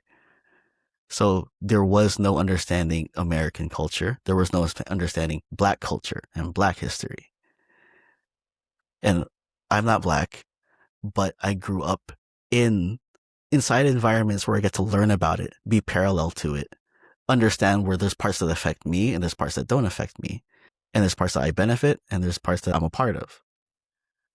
So when it came to me locking, understanding the soul aspect and all of that, the way I color, it comes from my experience in life. I'm not like Omar or Firelock. He has different experiences being a black teacher that travels overseas than I do. So there are things that we can do together. There's things that we need to do separately. And there's things that I need him for. And there's things I know that he needs me for. Because of not just like how I view this dance and the way I carry myself, but my experience and how I can speak on it. We're teaching Asian culture sometimes like what it means to be free. Because inside of your culture, there's no concept of free. So how do you know what I mean? I'm not saying that they don't have freedom, but it's like understanding what Americans have gone through in the sense of that. It does feel like you're always being held down. How do you open up? So like, I've had the pitfalls before. A lot of the times of like maybe there's a huge battle I wanted to win, and then it doesn't go well. So I'm like, well, what now? Or try so you think you can dance, and I'm like, well, I can't do choreo anymore. So what now? And I'm lucky enough to have a partner that is also very into dance and wants to make sure that we're always involved in it. So that keeps it going. But on the grand scale, yeah, I know I'll never stop being a locker. I'll never stop being the person that reminds people that Don Campbell was the one that created this dance. And his only message was be you and keep it locking. And be you, I think, is the most important part because he was never anyone but himself. This is why, dude, every time I think of this is so funny. I'm looking at you talking about this. Every time I think of Don saying that, I think of Arnel.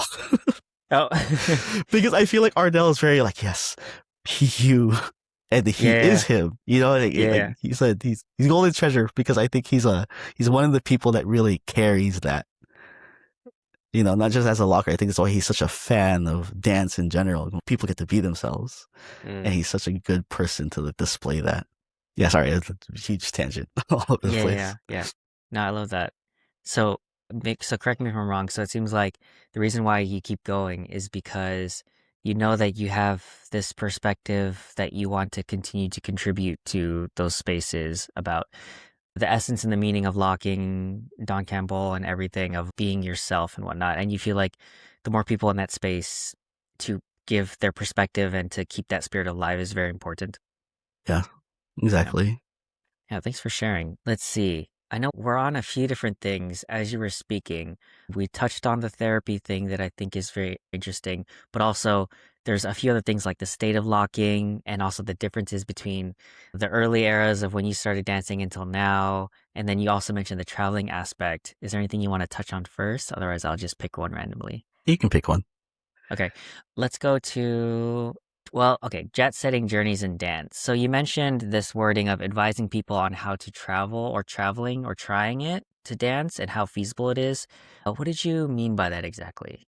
So I know that a big part of my journey was being able to have enough funds that I was able to travel and move places. So yes, I did travel for battles, but I also moved to LA twice and then to New York and to China. So like the reason I'm like, is it even feasible for people? Is because I know I was crazy in doing some of the things that I did. Crazy in what way? So, okay, so for the first time I moved to LA, the only reason I was able to move, I should say, was because I bought a scratcher and I won $500. Oh, perfect. It's And divine intervention. I was like, it is time to try to see what it's like to be a dancer in the industry. So I was also getting out of a relationship at the time. I was just like, I gotta get out of here. You know what? I'm just gonna go do it. So I'm realizing now because I'm actually catching up with you. My cycle was go to school for a little bit sometimes, then really go hard at work, and then really go hard at dance. And it was always like a cycle. And sometimes they touched for a little bit, but I had these moments of I just got to go try again with dance. Because there was still a part of me that wasn't a believer that this could be a way to live my life. Okay. successfully, I guess. I wasn't really sure. And so I think 2011, yeah, I was just like, time to go. Time to go to LA. And I even told my mom, I was like, if I call you crying for help, just hang up, dude. Just let me suffer. Because I also know that I was lucky to have a bit of a silver spoon in my mouth. My mom always provided, and she would take care of me. But I was like, but what if you didn't? Yeah. What life lessons do I learn from that? Because that was big for me. The OGs that I was learning from would tell me sometimes these competitions, they weren't always just dance competitions, right? In LA, it was like talent shows, and the money for them, the prize money, was paying rent. So it was like do or die, and you gotta beat that juggler, beat that dancer. We just gotta do it because we're gonna be out in the streets. So that do or die, that fire under your ass, I was like, I've never had that. So my dumb 23-year-old ass was just like, well, let's just go light a fire and tell everyone, don't save me from it. What happens? I don't know if these are the types of things I would advise people to do. So I look back at my journey and I'm like, ooh, a lot of it was running away from feelings of my dad. And a lot of it was I won't say it was completely immature, but it was just really gutsy to just try So and like go do these risky. things. Yeah. Yeah. I was I very see. risk adverse for whatever reason. I was like, just Okay. go. But I learned so much from those things, from the traveling, from living in a new place, from being accepted into different communities. I think especially when I moved to New York the first time, I moved there in the dead of winter for some reason, and it was so hard. But I also remember going out to the clubs and people were coming at me. They're like, I know you roll with Firelock. I know you're from Cali. Like, what you got? And I'm just there trying to have a drink. But I'm like, well, I can't just, Yeah. sip on my drink and be with my girl. I actually have to show up here. Yeah. But then later being like accepted by those guys in the community, I feel like I was able to play good parts in being there the times I was able to. I remember there, even when I was in New York for almost a year, people were telling me there's a huge influx of people just enjoying locking now. I think just because you were here, you know? Mm. And I took a lot of pride in that and being like, I love that because also I think locking is that easy. I really feel like it is. It takes a lot of work, but the enjoyment of it, I feel like comes easy. And I wish that more dance style practitioners could enjoy that for themselves too. Right? The aspect of locking is just very easy, free form. Yeah, I don't know if I would be like in 2026, could I be like, yeah, you're 22, just go try living in LA if you want to see what it's like to be an artist or inside the industry. And I didn't have a good time. Oh just yeah. yeah. I remember a couple months in, it was like every day was a rejection letter, a rejection email, a rejection text. It was brutal. Rejection in what sense? Like for So work or auditioning for things, audition? Okay, auditioning for gotcha. Trying to break in as yeah, a dancer. Gotcha. yeah. It was very, very rough. I know I could have asked some mentors like Bionic at the time for more advice or hookups, but I was like, I just gotta know what it's like if it's just me. And that Mm. was only because I wanted to be able to tell people. Like when I went to the Philippines, people asked me, like, what's it like in Hollywood? I was like, well, let me tell you. Let me give you a I'll tell reality you. check. Yeah, I'll tell you what it's like. Yeah. I wanted to see for myself, and I got it. Yeah. Same thing when I moved to New York. It was really just the same thing. It's Okay. like testing that quote. If you make it here, you can make it anywhere. I'm like, I made it. I don't know about anywhere, but that felt Yeah. good. Yeah. That's cool. There's a couple of things. So traveling. So I know the question was more like, okay, traveling for dance, but I think the heart of it, if I'm not mistaken, is if you can break into dance as, I guess, a professional or some sort of level of success Yeah. as a dancer. And you're saying that is very risky, of course, because it's so hard to break in, no matter if you're in Hollywood or New York or something like that, or even overseas. I guess I'm curious, like, what if, is there a way for people to do that in a less risky, safer way, like having a job and then doing this part time, or some sort of method where they can support themselves and not be so risky? But also, what if I approached this question initially as, oh, you mean just traveling for dance, but not necessarily making it, but just doing it for fun? Because I feel like there are some people who might just want to do that. And Mm-hmm. maybe there's the you can separate the financial piece and making a living, but also just, oh, I just want to travel the world and dance. What are your thoughts on those? On just traveling the world and dance, I really do advise just go do it. Yeah, Like yeah. if you have the means, go try it. Go to an event. It doesn't mean that you have to enter the competition to win. It just means you get to see a lot of people Mm. in that environment. We went to Korea 2 years ago, my first time in Korea, and there was pre-parties, post-parties, and there was like 500 entrants for a 2v2 locking. I was like, this Oh my is God. it, you know what I mean? I was like, this is insane. I actually had culture shock and I was really confused and surprised. But you don't know about those things. Like when people say culture shock, you really don't know until you're feeling it.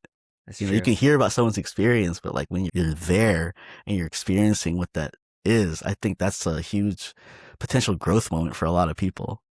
You know, it's also beautiful to see how different communities and different cultures take to the dance styles that we do. I'll always advise, dude, if you're into locking, go to the Philippines. Mm. Amazing. Amazing. They What's it lock like? like, dude, this is probably my hot take, but I think the Philippines has the most groove and soul and understanding Really? of locking. And I Why do you think think that is? I think it's because they're the ones who feel like they understand hip hop in the same way that Americans do. Okay. In a sense of it's freedom. This is me expressing my want of freedom of movement and life, and I feel like they just approach it the correct way, or one of the correct ways of just like this dance makes me feel from here, and I want Mm. you to feel when you see me. Like the actual transfer is not just, oh, I'm trying to show off to you, I'm trying to impress you. It's, do you feel how I'm feeling? And I get that so hard from them. And I felt like when I taught there, they asked a lot of questions of, what is it like living in America? We have to learn more about Black culture. What can we do to do better about that? And I'm like, oh my God, like realizing their ceiling is being here because they can't be with the Black community. They can't be a part of a march in Oakland to be like, this is what it's about. They can't do that. Mm. So like, again, I'm kind of like a person trying to try to explain to them, but not just be like, you have to go live there. It's just like, ooh, if I was in your position and I wanted it that badly, this is what I would try to do, how to speak on things. And yeah, I think early on in my career, what was really beautiful about being a practitioner of locking was meeting other people where we did not share the same language. We could Mm. not speak to each other well if we needed to ask for directions. But when we danced, it was like, you're my best friend, dude. Yeah, yeah, yeah. I feel it. I see it. So Yeah. breaking That bread with somebody after that just feels so different, you know? that's so true. I feel like that's such a I want to say that's a universal experience when you're in the hip hop dance scene like that, where it's we don't speak each other's language, but when we dance, it's like we're speaking the same language because we connect over that same thing. And to your point, hip hop dance styles born in America and then kind of exported to these other countries, and we're international and it's global, but how each culture receives what it originally is will obviously depend on the lens that they're seeing their world through. So Right. that makes a lot of sense. And so, like you're saying, maybe you feel like the Philippines, there's something in the culture that really resonates with Black culture or American Black culture in that sense, and that's why they're really at a high frequency resonation with locking. You know that old documentary Planet B-Boy from like Yeah. 2007 or something like that, right? I did a college thesis on that paper, but because of the whole hip hop thing, now it's like it's international in hip hop culture, and it's that same thing where it's like everyone will take their own spin on it, but that's the beauty of it because now you're kind of connected by that culture, whereas normally you'd be divided by barriers, by Right. nations and etc. I think that's such a crazy important point, especially for people who aren't exposed to that, right? Yeah. And I feel like locking especially is very rooted in Black culture. Like I was taught, or I'd heard, when you do a Muslim man, you raise your fist, that, that's to represent, like Black Mm. culture, like the brotherhood. And even me during that time, I was like, but there's a lot of us non-Black people doing this now. Does that definition get to be refined and updated. I'm not entirely sure yet, but I feel like, Right. at least in my circles, it does stand for something a little bit more than just that. But again, understanding like why it was that in the first place is really important. It's not to take away Mhm. from that, it's to kind of share in that. Of course. I wonder if you have thoughts on this, but maybe for a lot of non-dancers, this might be a little bit new. But there's this idea of, oh, you should keep politics out of dance. And then people who don't know, like, you do know that a lot of these hip hop styles are politically based. They're based on the oppression of black people. So to say that, oh, you should keep politics out and just dance, it's like that's the whole point, guys. That's why these were created. So you can't just remove that. Yeah, I don't I know if you had I thoughts. I do feel like it's always time and place and Yeah. intention, right? You set up the right intention for either or, and it's going to be the right place for it. I think if you walk into a regular old dance event expecting there to be like a change, but everyone's just there to enjoy themselves, yeah, you're going to be like, we need to do better. Of course, yeah. I do think it's important that, especially within our dance cultures, because we have so many different communities, that the leaders need to be able to speak up on these things. To know maybe we don't always get to it, but it's important for us to think about, because when an opportunity presents itself, it's always a call to action. That's why we have to keep it in mind. It's a call to action that when we need to show up, we can show up. It doesn't mean you always need to be fighting the system, but be ready to if we need you. Hmm. I think that's what's cool about dance, is that being together as a culture is inherent in it, not dancers on our own. We are connected to the music because we all hear the same thing. And it would be beautiful if we could hear those same messages of like why politics, or why we need to be involved in politics, and hear the same thing. In the same way, like when you hear music and it makes you move, if I hear this, it's going to make me move. So there's a lot of lessons I think people can take away from being a dancer and then being a person. I used Yeah, to say definitely. that life equals dance, and it was very much because the things I learned in dance ended up being very useful inside of life. That's true. That's what I was always taught too, is like dance is an art and art is life. Like how we do everything is like how you walk is art, right? And so I think you can't separate that from your life. And then on the other point too is like that's something that Arnel always drilled into us, at least in the KM family, which is like history, knowing your roots and everything. And I know a lot of really good teachers will say that as well. It's like you have to know where things come from because that's how you know and understand the essence of what it is. And I think that's also important. Like you can't detach an art form and an art style from its history and its roots. And I think that was like an important takeaway for me. I guess while we're talking about history, I'm curious now going on to how dance was like in the early 2000s versus now with like obviously more social media. Do you have any general thoughts on how it's changed? Yeah, I've been kind of mulling over this recently because one of my first mentors, Seach from DS Players, was telling me, because he's been teaching for 30 plus years, and he's been saying it's so different these days of having dance classes, where he feels like the people that come in to take class are no longer impressed by dance itself. Like they don't, because not coming to class to be impressed, because they've already seen what impresses them on social Mm, media. mm, Now they're there to just hopefully receive some training. Whereas before, there wasn't a lot of access to seeing a lot of videos. I So when you see. went Yeah. to a dance event or a dance class, you were both impressed and taking in knowledge. Mm. It's like So all at once. yeah, so we talked about that joy factor of your beginning. That joy factor he feels is no longer in the classroom. That joy Mm. factor was that person at 11 p.m. in their bed before they go to sleep watching dance videos, Okay, okay. Yeah, that makes sense. right? So I've been thinking about that too. Of let's take my dance for instance. I feel the way I perceive myself is I feel like the way I am in person is very different than when you experience it on a video. Also, much shorter than people realize. Everyone looks taller on video, especially during the solo Yeah. cut.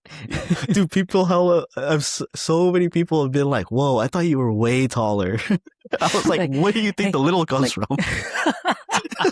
guys, it's in the name. Come on. Hey, Lil B, where are you? Oh, Yeah. okay. Damn.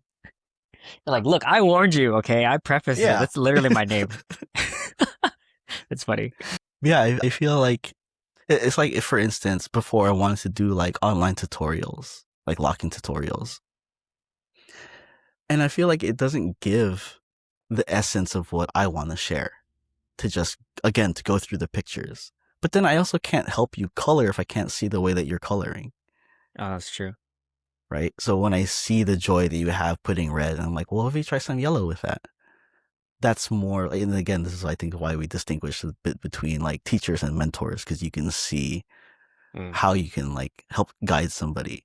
But again, when we're just talking about what it must be like now for people to have all the information in the world, all the videos that they can see, but also none of the context.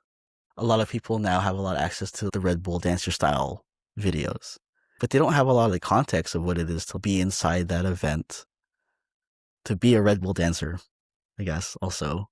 Because it's also different than the events that you and I grew up being in. You know, we're like, we don't know the music that's going to play because it's not limited by what can be played on Instagram.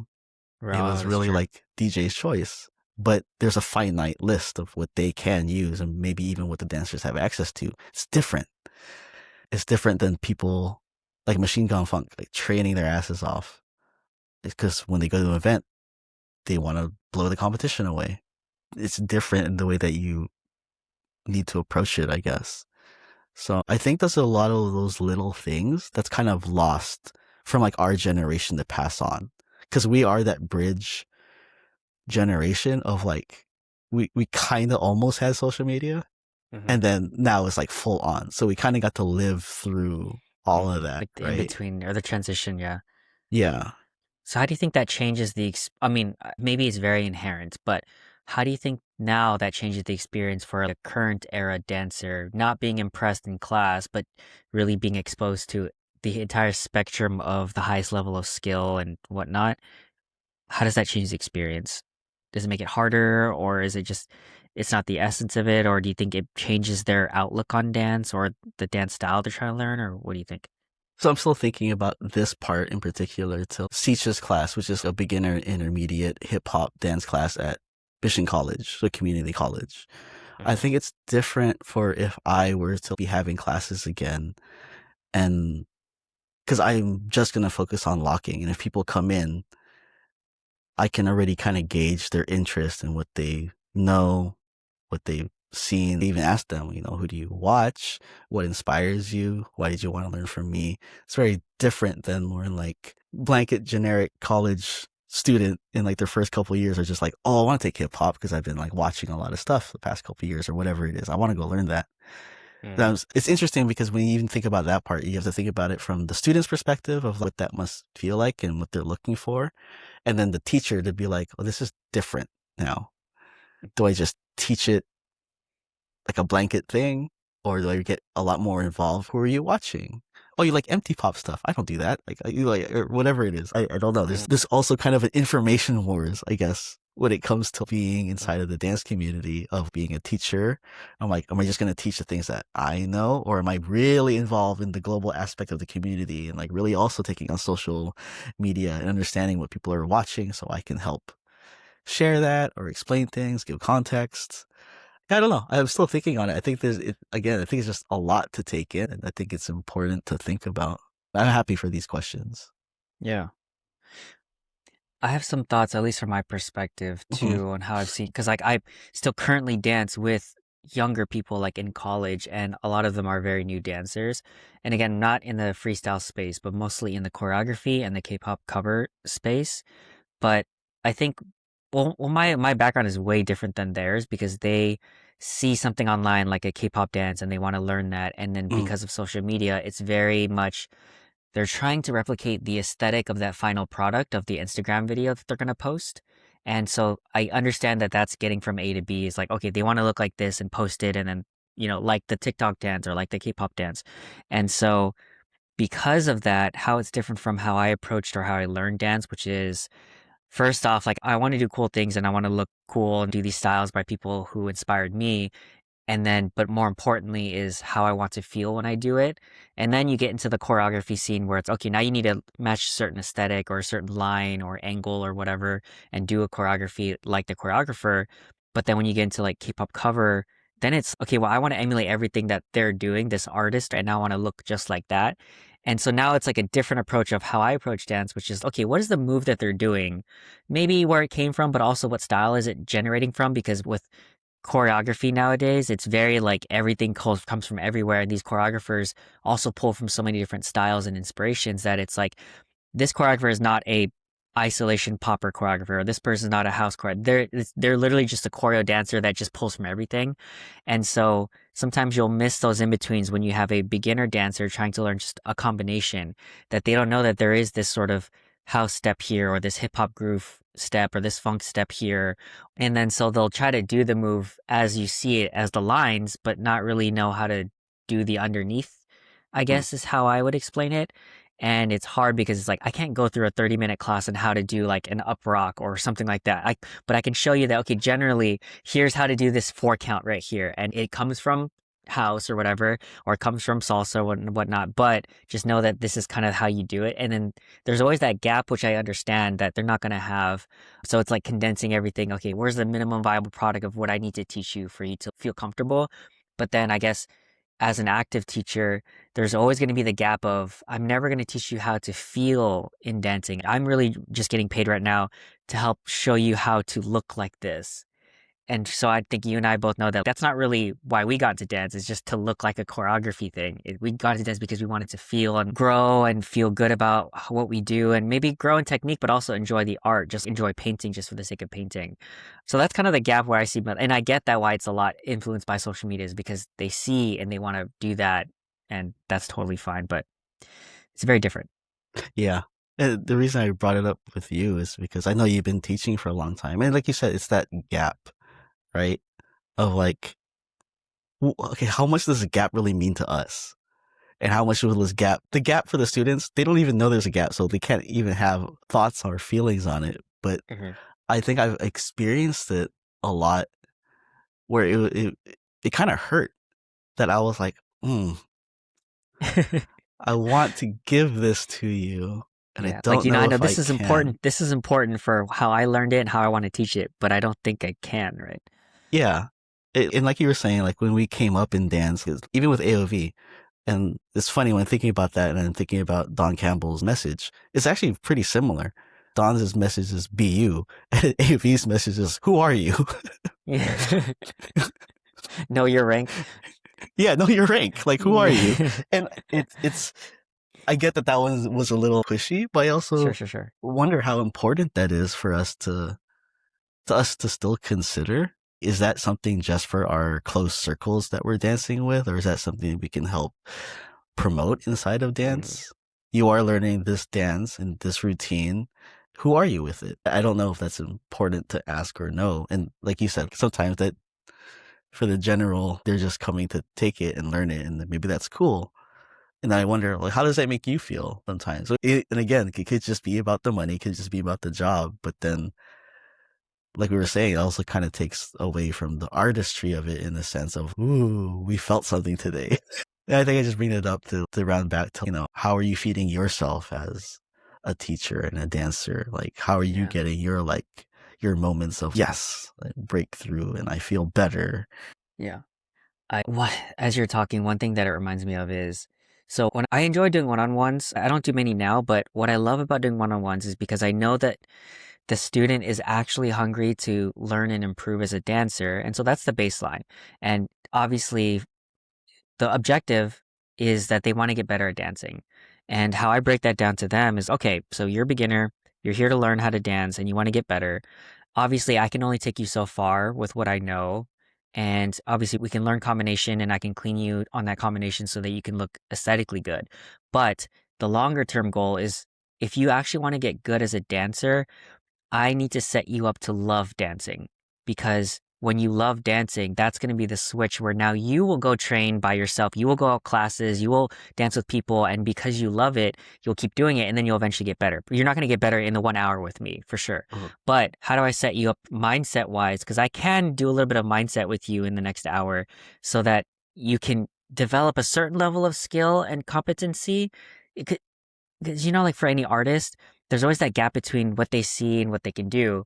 And when they get to the point where it's like, oh, I can actually feel like I'm decent at it, then you start to love it because you're like, oh, I feel like I don't suck.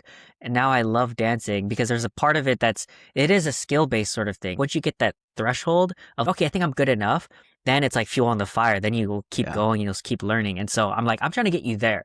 And so let's try to get you this mindset of it is okay to not look good. That's not the point. It's to work on technique and drill that, but also focusing how it makes us feel. And then eventually, when you get slightly good enough and you see your progression and it kind of momentum takes off, and when you love it, you will not need me anymore. And then you will start to grow as a person. And that I think is what your long-term goal is, not necessarily to learn this for accounts. Right. I love that. No, that's a great approach because I was doing the same thing when I was doing privates, very similar.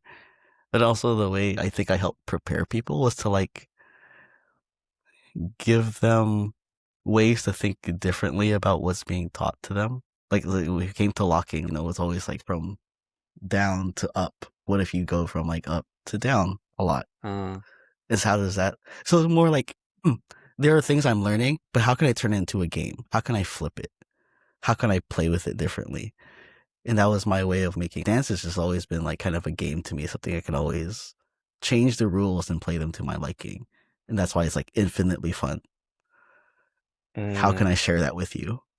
Yeah.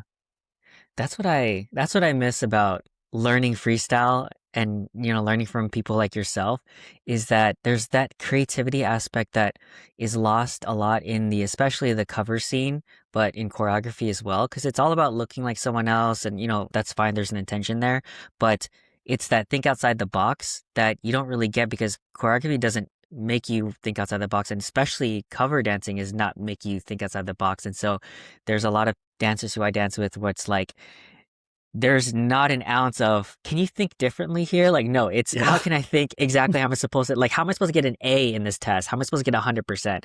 And so now that you're saying that, I'm like, dang, I missed that, man, where people, there was actual teachers would be like, no, do it wrong, which is kind Do of it now wrong. here's a weird tangent. So when I take like when we do workshops in my team and they'll teach us the combination and here's the vibe and here's the performance and here's the whatever, I will do the choreography wrong. Once I learn it, I'll do it wrong on purpose, and not wrong, but like I'll hit the thing a different way. But I do it because I know I'm intentionally doing it. Like, okay, the combo is to do this move, but I kind of hit it differently. And they're like, wait, what did you just? I'm like, we don't need to do it. Like, what are the stakes? I'm not getting paid to do exactly like you. I'm just taking a workshop. And so it's for me, that's how I find my joy in taking work. I don't like taking workshops at all, like learning choreography. And so when I have to do it, I just fuck around and do it wrong, but I make sure it looks good. I'm like, all right, well, it's going to look clean, but it'll also make you laugh. You're like, what was that? I'm like, I don't know. It's what I wanted to do. Yeah, maybe it's because I'm a freestyler. I don't know. No, I love that. I do think there's a lot of merit in doing things intentionally wrong. That is just how I would teach people too. I'm like, you'll do the lock, now do it incorrectly, and they're like, what does that look like? Like, Yeah. Oh you man, figure it out. that would break so many people's brains that I know of. They'd be like, do it wrong. What does that mean? I'm like, I'm talking to the wrong people, but okay, that's fine. And also, to be fair and frank, if like your K-pop cover people ask me to get an A in that class, this is not Right. happening. Of course, you yeah. know, Yeah. Yep. Okay, so social media then and now, I do want to jump to when you were talking about your podcast and how being public therapy. I really want to know what topics really resonated with people they approached you and they're like, "Oh, I really like this."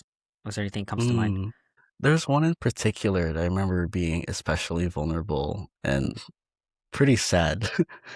Oh, I think Kai Star, he was my partner in the podcast, but he was talking about how the OGs would say certain things a lot.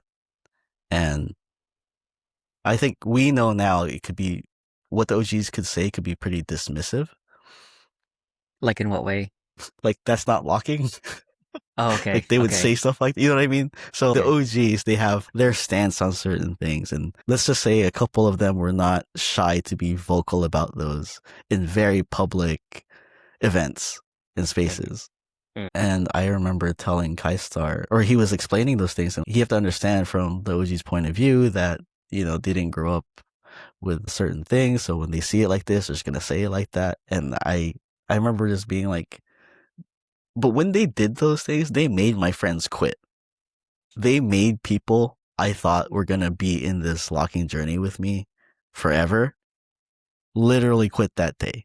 They dang. never stopped. They never stepped into that circle like that ever again. Just So from I the had lost discouragement. people. Yeah. Oh, damn. Exactly that. And it felt like it was like worse than discouragement. It was just like shitting on everything that you're about because Oh, you didn't live the life that I live. You don't see it through my lens. So yeah. you're not helping give that lens to people. And then I'm now without this group that I had, so what sucks is that there's a lot of repercussions that they don't even know about through their actions, the consequences. Yeah, it's like the reverse of what we were talking about before, of the positive ripple effects, but now it's the negative ripple effects.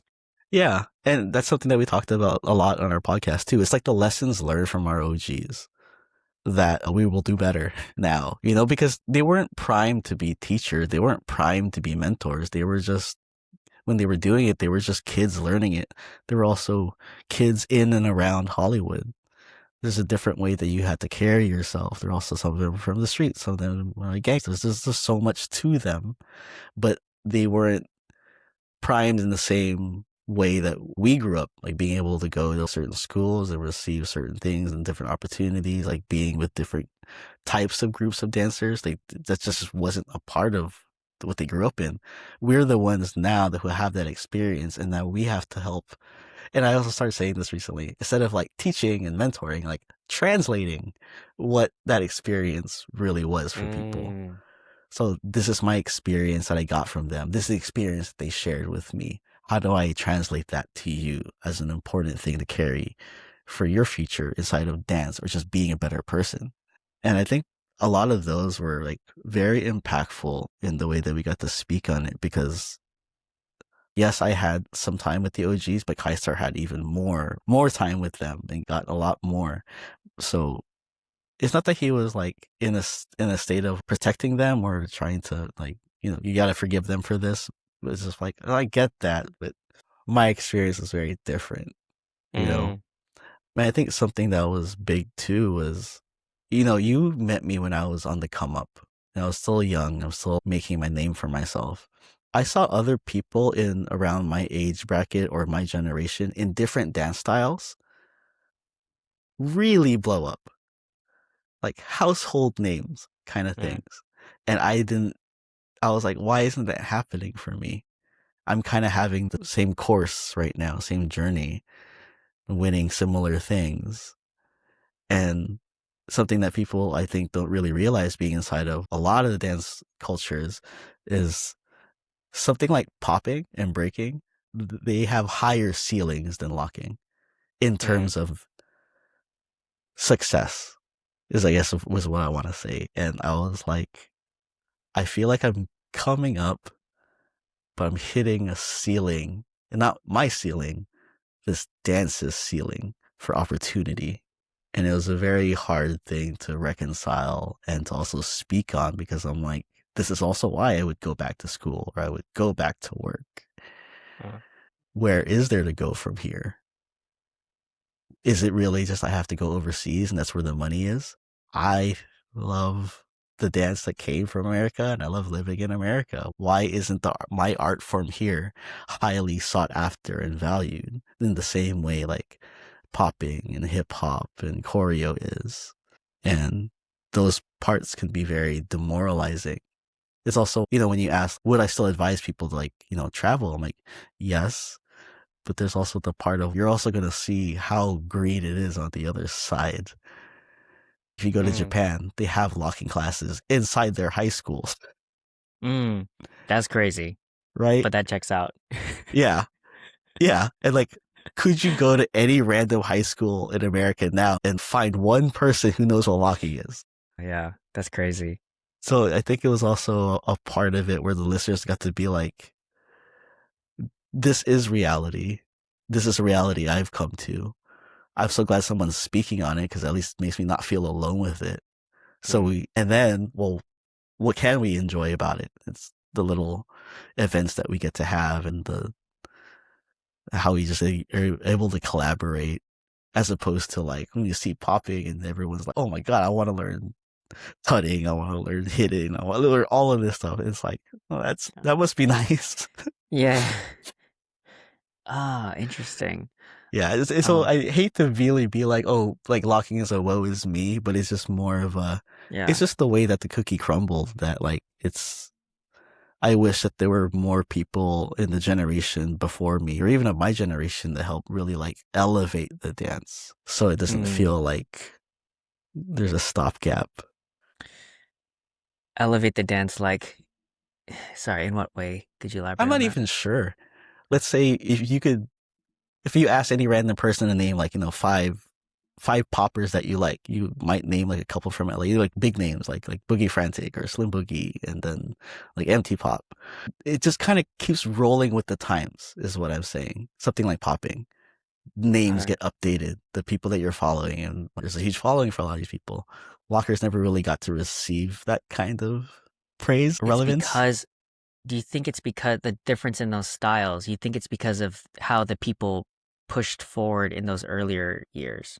I'm not even sure if it's just about like the individual people. It also just might be opportunity to showcase themselves and what we're capable of doing and how we could be utilized. I can't explain this. I think even just in sheer numbers, like there is maybe one locking event in the Bay Area per year, if I care Mm-hmm. to throw one. Mm. If It's I like if don't, I make it, yeah. if I make it, there is one. If I don't, there's Yeah. zero. Whereas just leave it up to the community without even just like throwing something out there, there's going to be like 3 to 5 at this time. But back when you and I were active, a popping event like every like month or two, Uh, and even then, locking was to like maybe every 4 or 5 months or once a year still. So it's just also just through sheer numbers that like we were so kind of so underrepresented. popular. So I guess what I am getting from it is that locking is generally less popular than these other styles, and that's why there's not a lot of activity. Why do you think that is? I know it's apples and oranges and all this other stuff, but like, I want to get your I take. I think during my early years, so during that time frame, like the early 2000s, like maybe late 1900s to 2000s, like I think there was too much of a this is what locking needs to be, and locking needs to be done to this music, and no, that's not locking. This is locking. I think there Oh, were too many rules okay, okay. in place. Whereas if you take popping and a popping event, they can play anything, any music. They're not looking for a specific style of music. They're able to dance to anything. And lockers are the same way. But I think back then it was like you shouldn't be locking to that. That's not locking. That's not locking music. Mm. So it's very like it's a very like purist, isolationist sort of culture in the Yeah. earlier days, And I think and you it think really that hurt. stagnated. Popping in particular got to grow with the music of the ages, Okay, especially I see during a that. time where like it really needed every soldier to be in line and be in place so that future generations are going to take to those people. Mm. Whereas the locking soldiers, in that sense, were like shot down and we have I nowhere to see. go. Am I going to pass on the things you're passing to me? The things you're passing to me are garbage. It's a very sad truth of a lived Mm. experience. Dang. I never thought of it that way. I always had thought, again, not as a locker and someone who's super deep into like the different styles and stuff, that I always thought it was an aesthetic thing, meaning you, someone who's not exposed to, doesn't know anything about dance, and then they get exposed to some video or some dancer doing something. B-boying is very dynamic and it is very out there. And so I can see the appeal. It's, oh, they're so acrobatic and they do Mm. all the, obviously, I'm talking about the power flashy stuff, right? And then you have popping, which, like, oh, that's so cool. Like animation, it's very, I don't know how to say aesthetic is very flashy, whereas locking, and it's not to demean it obviously because but it's not as flashy as the other two. Let's just say in this example, right? It's you're not doing these double backflips into something. Oh, you could obviously, but Yeah, yeah. it's at its core, it's kind of like a difference in frameworks or vocabulary that's more limit. And so I always thought in my conception of that's the reason why it's not as popular is because if I see a backflip, I want to do that. But if I see someone point, I'm like, okay, that's fine, I guess, as a non-dancer. But it's thanks for sharing about that because it makes a lot of sense about how the pioneers were gatekeeping and that really stagnated the momentum in the early days, which could have led to more exposure to that, right? Yeah. Now all we have is to hold on to the roots as lockers, right? All we really have now is make sure you remember who Don Campbell is. I think popping has the same thing. Hey, just make sure you remember, the OGs and the pioneers. But look at this whole road and trajectory you've had in the last 30 years of different Yeah. age groups and people who do different things, different music. They have all that to work with. And then also, this is where it came from. Mm, We just have, hey, this is where it came from. And I say that and the reason I'm so fired up about that is because Unortholockx, we really believe that locking can be just as timeless as how popping is perceived. It can mhm. be just as athletic as breaking is perceived. It can be just as sexy and femme as whacking is received. But because there were so many of those that gatekeeping, it was like we never got to have the people, even from other dance styles, to have their spin on what locking could be. And we're only like three guys, who are like, we can only show so much and be so much. You need all of the community, all of the people, like in the same way like popping has. Yeah. I I'm curious as a thought experiment. If all these styles came up during the social media age of TikToks and whatnot, do you think it would pan out differently? Let's say we brought the styles, the genesis is now in the TikTok age. Do you think that would make a difference? I think there's a huge opportunity for it to be. I really do think so. Because this sucks to say, because even though the pioneers were gatekeeping, they weren't completely wrong about a lot of it. In the way that maybe people understood the dance. If you don't have the context, you don't have the understanding, yes, it's going to look a little bit awkward. And that awkwardness is not going to be appealing in the same way where if you just tell someone to animate and, it's very easy to tell people, be the least human you could be. Because that's what popping is, right? It's so easy to say that and it clicks and be like, oh, just pretend like I move frame by frame. Yeah. Okay. But for locking, it's be a superhuman. Be someone that breaks barriers. Be someone that breaks rules. Be fast. Be delicate. Be strong. Be like with the wind. It breaks all of these boundaries if you allow yourself to really understand the context of what it allows you to do. And the dance part of it too. If you tell anyone who doesn't know what dance is, same thing. Pretend you're an animation project or whatever, right? And then you say, now just dance. That person's going to be like, oh my God, just tell me to be not human. Yeah. I love that. This reason I love locking so much is because I think it really gets to the core of, do you feel good when you dance? And Mm-hmm. when you say dance, what does that come up for you as? Because a lot of Mm-hmm. people hear that, I'm like, oh, I'm not a dancer. I'm like, no, no one has to be a dancer to dance. Yeah, of course. Yeah, that. Oh my God, that's the first question I have to address in all my classes. I'm like, guys, you're all dancers. Like you just have to feel like you're like you have to enjoy it. That's it. There's one of my favorite movies is Speed Racer Oh because it has really? this, yeah, there's this quote that I took from it because he says something along the lines of, you don't step into X car to be a racer. You do it because you're driven or to drive, right? Mm, You don't do it to be a driver. You do it because you're driven. And I was mm. like, I don't step on a dance floor to be a dancer. I step on a dance floor to dance. And that was really good for me for a long time. But the problem was I never used the word artist for myself. Oh, I see. Yeah, yeah, yeah. Yeah. But that was helpful for me to be like, I'm going to break what I think people think about or feel when they hear the word dance. Because it makes it feel like, oh, I have to learn something or I had to grow up with it. I'm like, no, I didn't really do that. I just had to learn to love myself or learn to love music, learn the way that I love music. And that made me move. The end. Right? And then next chapters, but that's like Yeah, the yeah, book. yeah. It's so simple, right? Like people Yeah. make it overcomplicated.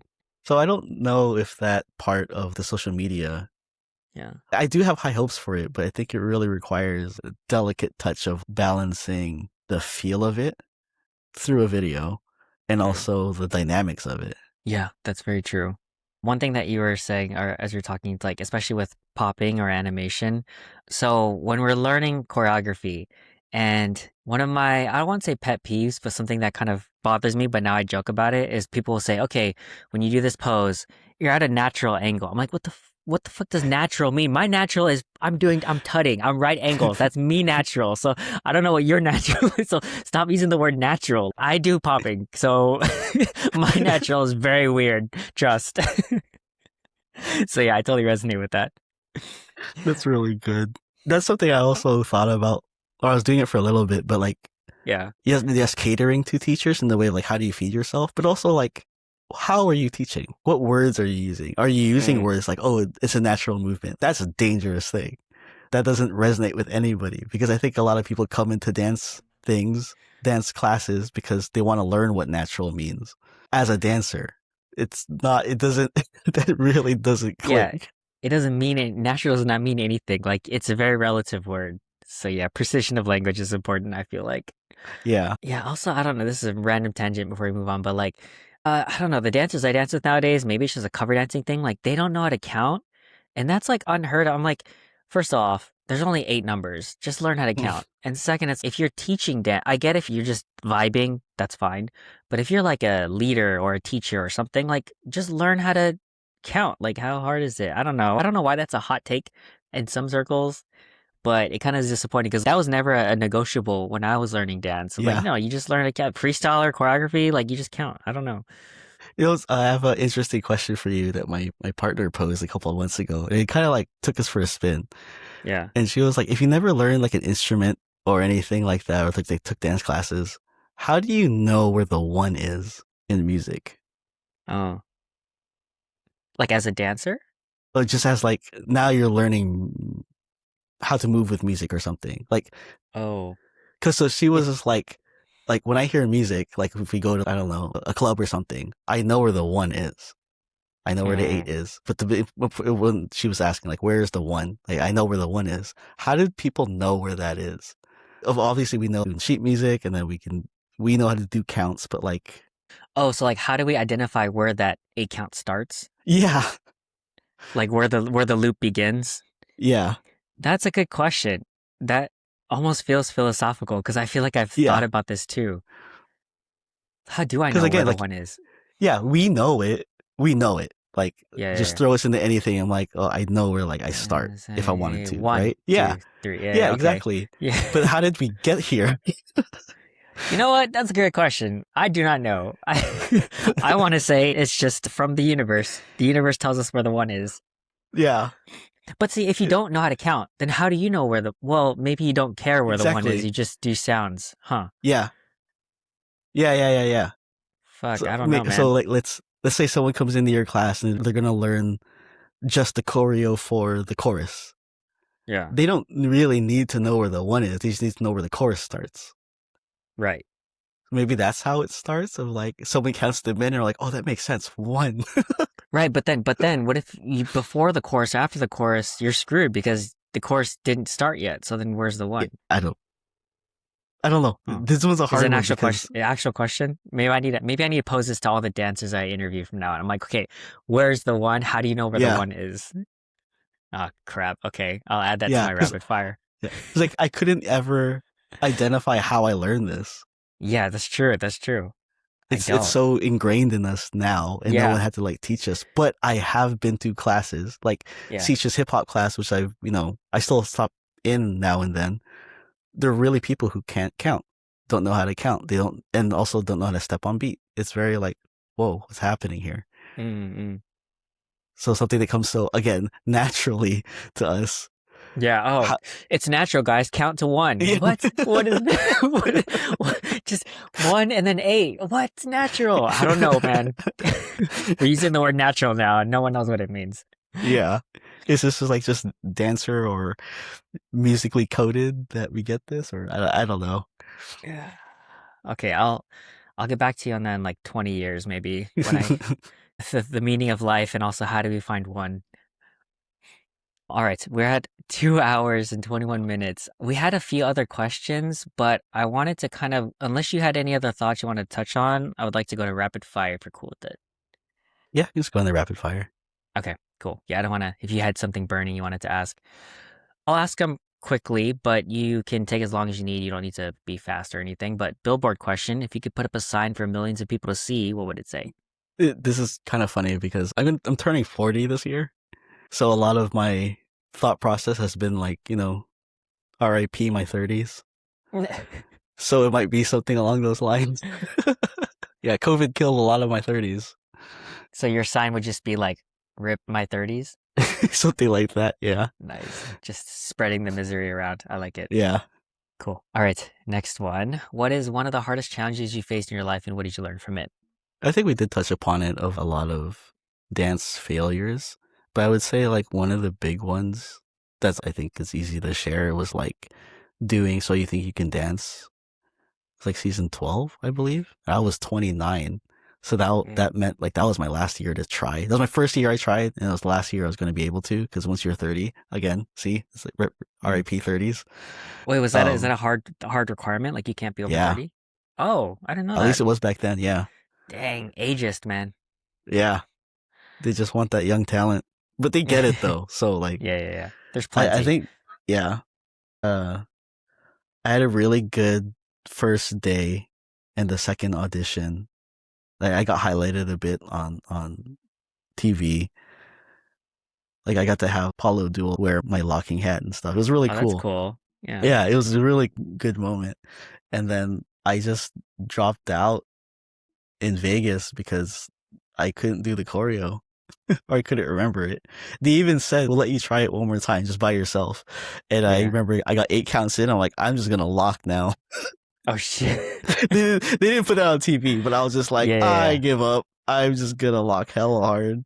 Oh my God. Everyone was watching. It was like one of the last groups, but that was a little bit like hard for me because it's like one of those things you always kind of hold on to the hope. Like I will, if I'm gonna break through, maybe this is it. Maybe this is geared towards people like me. Yeah.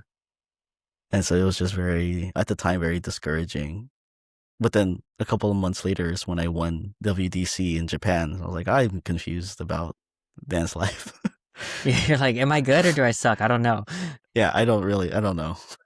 Yeah. Sorry, did you have what did you learn from it or is it more just a general reflection? I think it's more general reflection. Like, it was just more Mm, like, that was me putting my life in the hands of someone else's definition, I like that. right? So I think sometimes you want to define for yourself what it means to be like successful in that sense instead of using somebody else's. And it's hard to do in this day and age, right? You see someone who has something you want but you don't have, and it's like those are jealous feelings or Mm, inadequacy, and it's like, well, that's not my life.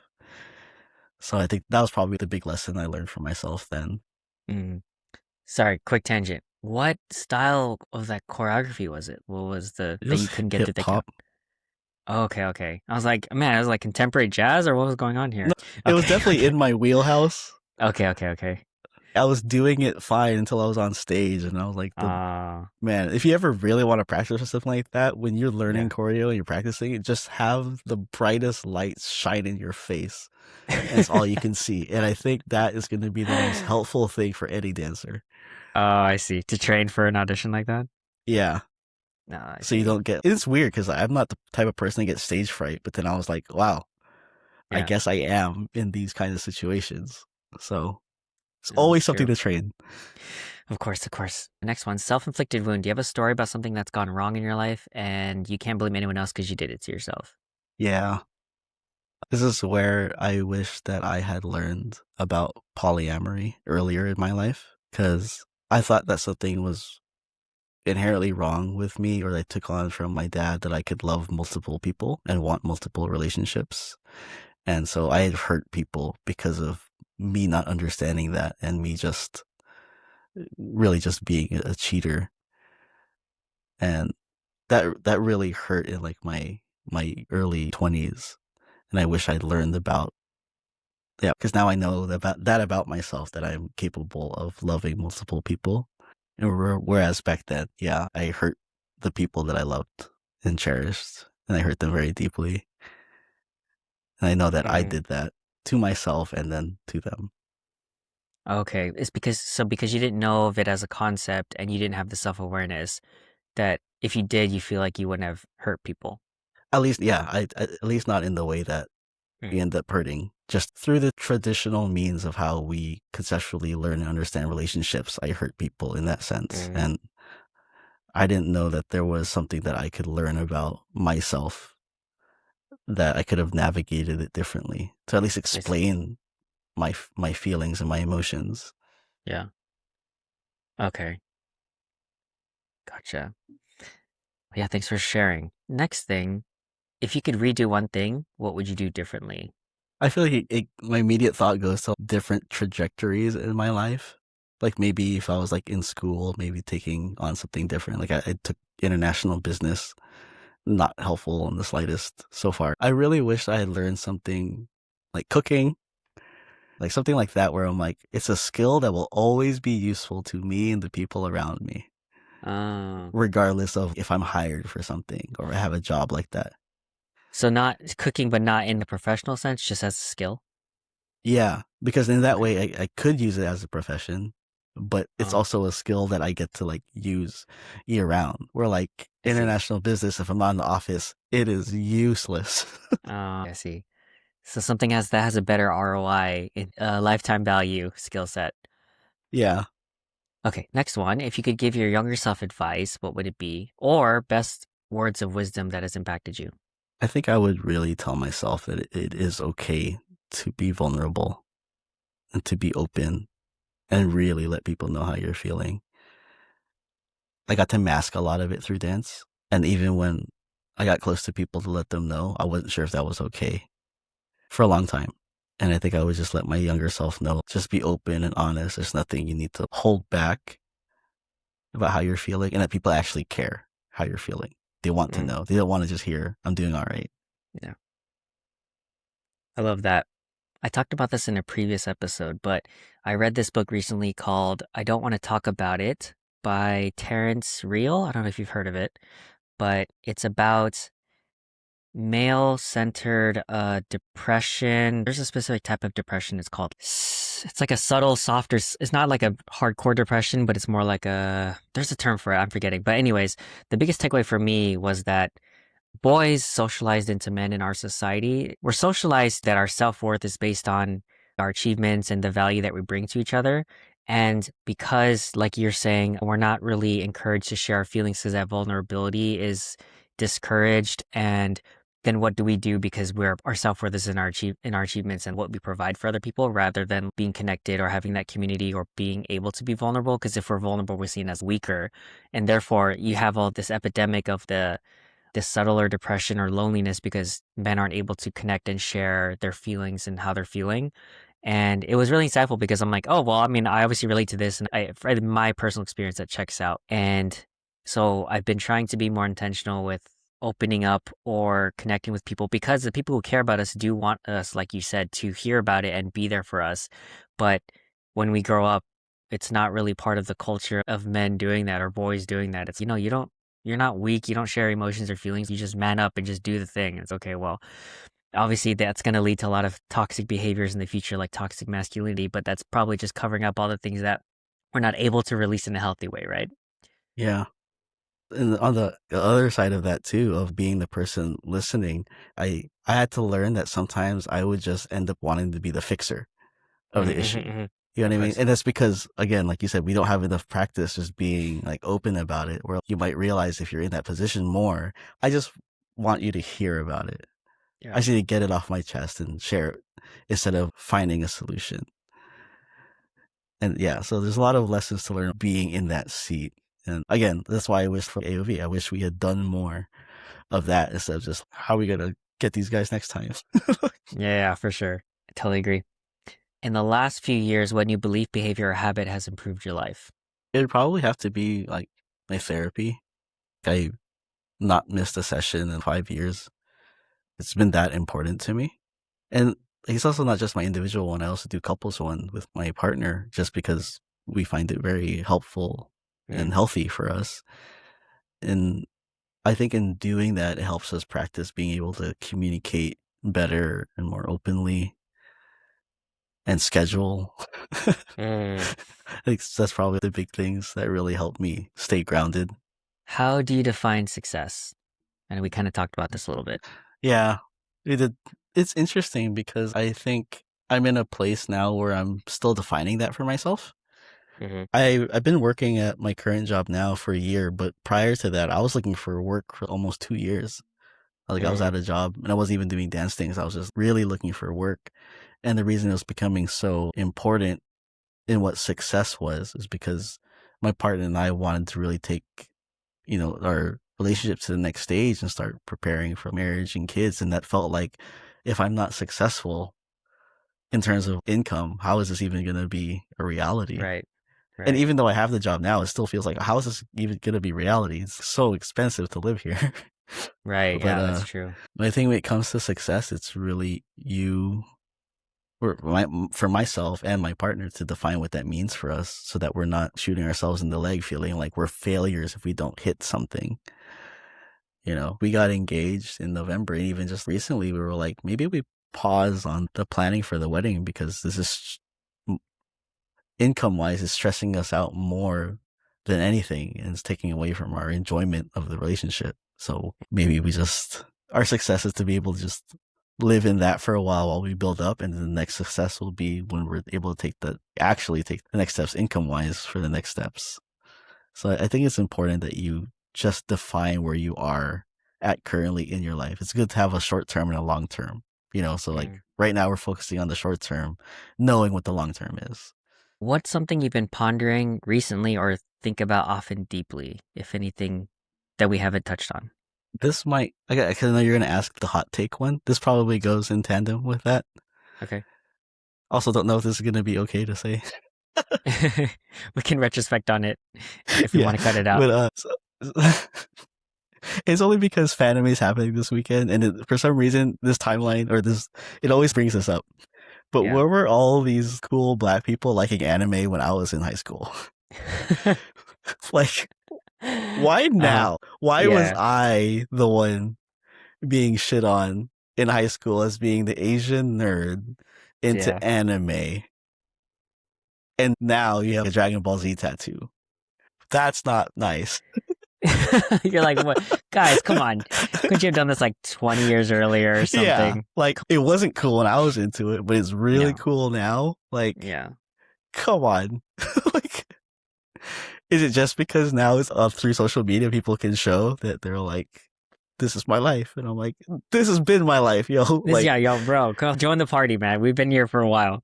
yeah, I wasn't trying to show anything else. I was like, I have to be proud of this. It's all I have. But we were like, nah, hip hop, basketball, making me feel like lesser of myself and my friends. That's true. I like that. That's a good take. I feel like so on social media, there are all these really big influencers, celebrity people who are like really notably big into anime.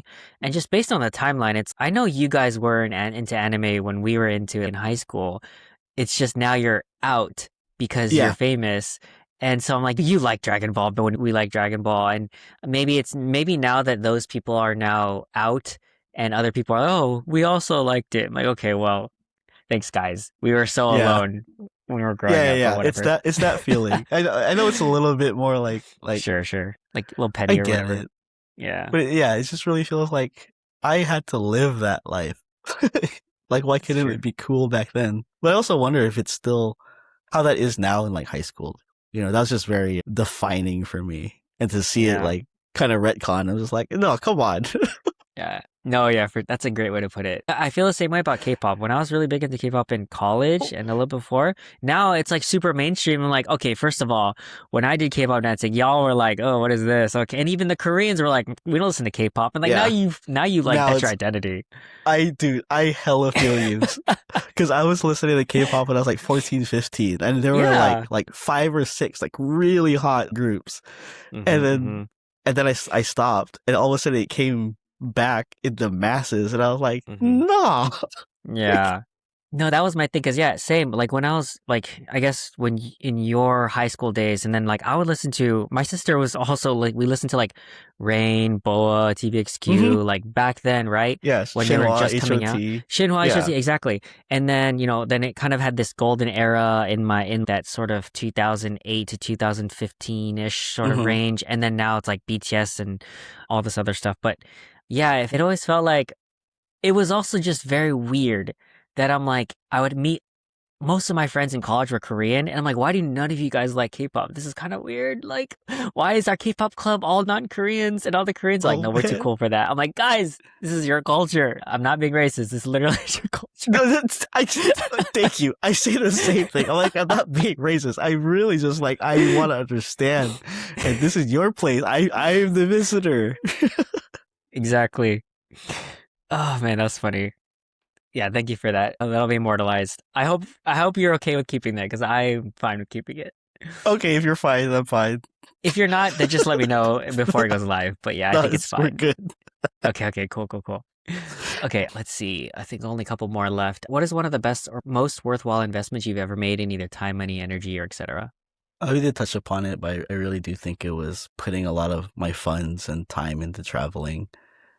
However much I spent, like I could have spent more and it still would have been worth it. And not to say that like I didn't like where I was in my home, but I just got so much perspective and connections through traveling. And again, like I think because like us as dancers, and if you're learning some sort of art form, I think it just befits you to go see other cultures that are in the same atmosphere as you and see how their culture goes about it and how it affects you. Yeah, the world's too big sometimes, you Yeah, know? I like it.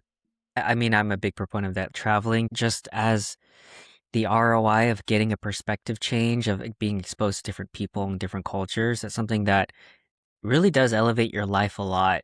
And you wouldn't think it does just because you go somewhere else, but it really does. So I appreciate that. Yeah, Okay, let me maybe this last one. Any favorite books, movies, videos, articles, media that you share or recommend the most? this is kind of interesting because I think recently a friend had asked, like, if someone were to play like 5 different video games to get to know you, what would those Mm, be? Right. And I think I have had mine. Yeah, it'd be like Chrono Trigger, Mario RPG. These are all like Super Nintendo games. mm. Earthbound. I'll just go with those three. Like Okay, Earthbound, Chrono yeah. Trigger, and like FF. Super Mario Uh, RPG. And I think that's just because there's like the subreddit now, like main character syndrome and whatever, or I'm mm, the main uh, character. I think those gave me like a healthy version of that. Of I am going to be a centerpiece to save the world, but I'm not doing it for like the glory. I'm doing it because maybe that's what I meant to do. mm, I don't know. I like even my name came from Earthbound, but it's not in the game. yeah. It kind of spawned from that. Yeah, I'd probably stick with those. Mhm. Nice. I like that. That was interesting rec. I haven't gotten that before. Like video games as, to get to know you. Yeah, I think Oh, they're very defining. yeah, no, for sure. I saw a post like that recently where it was like a list of, let's say, 12 or 15 games that was in our era and like top three that define who you are or something like Hmm. that. And it was like an Instagram sort of story. And I was like, oh, this is very interesting because I'm like, dang, these games take me back a lot. And I'm sure they were very formative to me too. Okay, I think that is it for rapid fire. You made it to the end. And now we have our ending portion. So we always end with gratitude. Shout out to my mom. So, Lil B, what are you grateful for? Oh man, I'm very grateful for my partner, who's also probably waiting for me. Yeah, um, my mom too, and to my dance communities, like my circles. Recently, actually, DS players, we were like doing a performance next weekend, so we've been like oh practicing wow, and training for 2 months or something. dang. Yeah, we haven't done anything together in a decade, at I was about to least. ask, like, when's the last time? Yeah. Dang, that's Yeah, crazy. at least a decade. So it's actually been pretty cool to put something together and work on it. It's just like old times. I'm I very love that. grateful for them recently. It's been such a joy. It's been really great. Do you have any final ask from the audience or any final takeaways you'd like them to have from this conversation? I feel like recently I've been such a advocator for people to get into the arts, and no matter what that means to you, Mm, right? It could be making music, or DJing, or I got into gloving recently the last couple of years.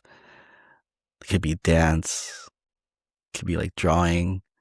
I think there's anything that lets you express yourself without words. Something oh, this is something I wanted to touch upon too from like my 2010s time, like during the After the Way Live stuff, was I kept asking myself for a long time, what would life be like if we didn't have language? If we didn't have words? Because I was trying to stop my brain from activating when I was dancing. So I would tell myself, I would scratch myself here so I could turn off my brain and just feel. Mm.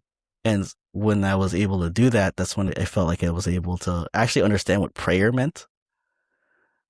Because like when I was a kid, prayer was like praying to God was the same thing as praying to Santa Claus. Mm. I'm asking for the same things very Yeah. similarly. And I was like, but then, it turned off my brain. I'm like, I'm not using language anymore. I'm using the feel of my soul and my heart. And I feel like I wouldn't have gotten to that place if it really wasn't for art in some way. You could even just be like loving music and collecting music or something like that. I think it's such a huge component for what makes us human initially. And then language is the thing that helps bridge that. You know what I mean? I don't think it should be the other way around. I don't think language helps you get into the arts. I think it should be like the feel that you have gets you into the art, and then you use language to be able to connect with others to share and conceptualize. To translate the nuance.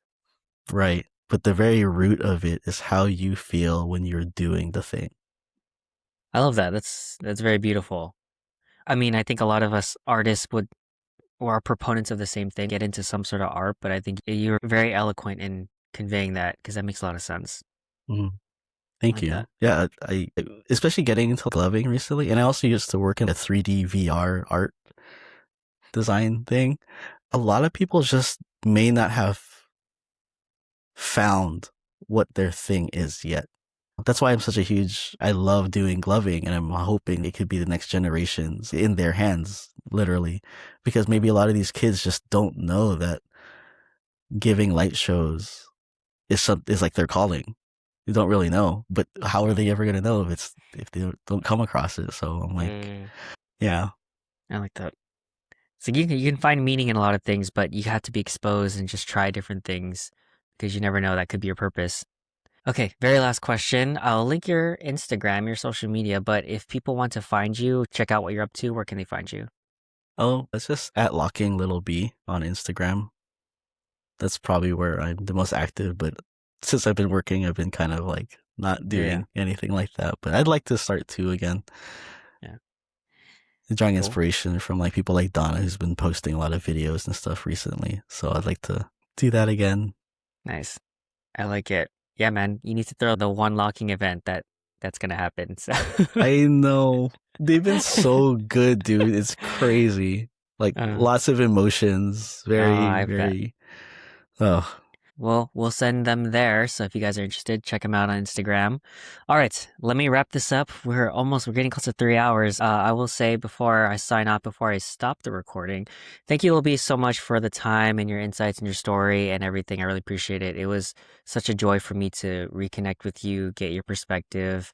And man, I don't know, man, I feel like this was such a strong sales pitch to get into locking. I've always loved locking. I've never been good at it. I enjoy it. I enjoy the 4 pieces of vocabulary I know, but I don't know. It just feels talking to you about, about what locking means to you and how you've been translating that to the world is very inspiring to me because it reminds me of the days when I was learning how to freestyle back in high school. And so hopefully this will inspire other people as well. And again, I really appreciate you because you were definitely one of my dance inspirations growing up. And so your ripple effect on me has been very positive. So I just wanted to give you your flowers for that. I'll do my sign off. So thank you guys for being here. I really appreciate it. Be sure to like, follow, subscribe, all that cool stuff. Leave us 5 stars in whatever platform you're listening to. Leave Lil B love in the comments as well. He'll see it. And a reminder to always be kind to other people, especially yourself. And remember that you can always learn something from someone if you take the time to listen. So thank you guys for being here.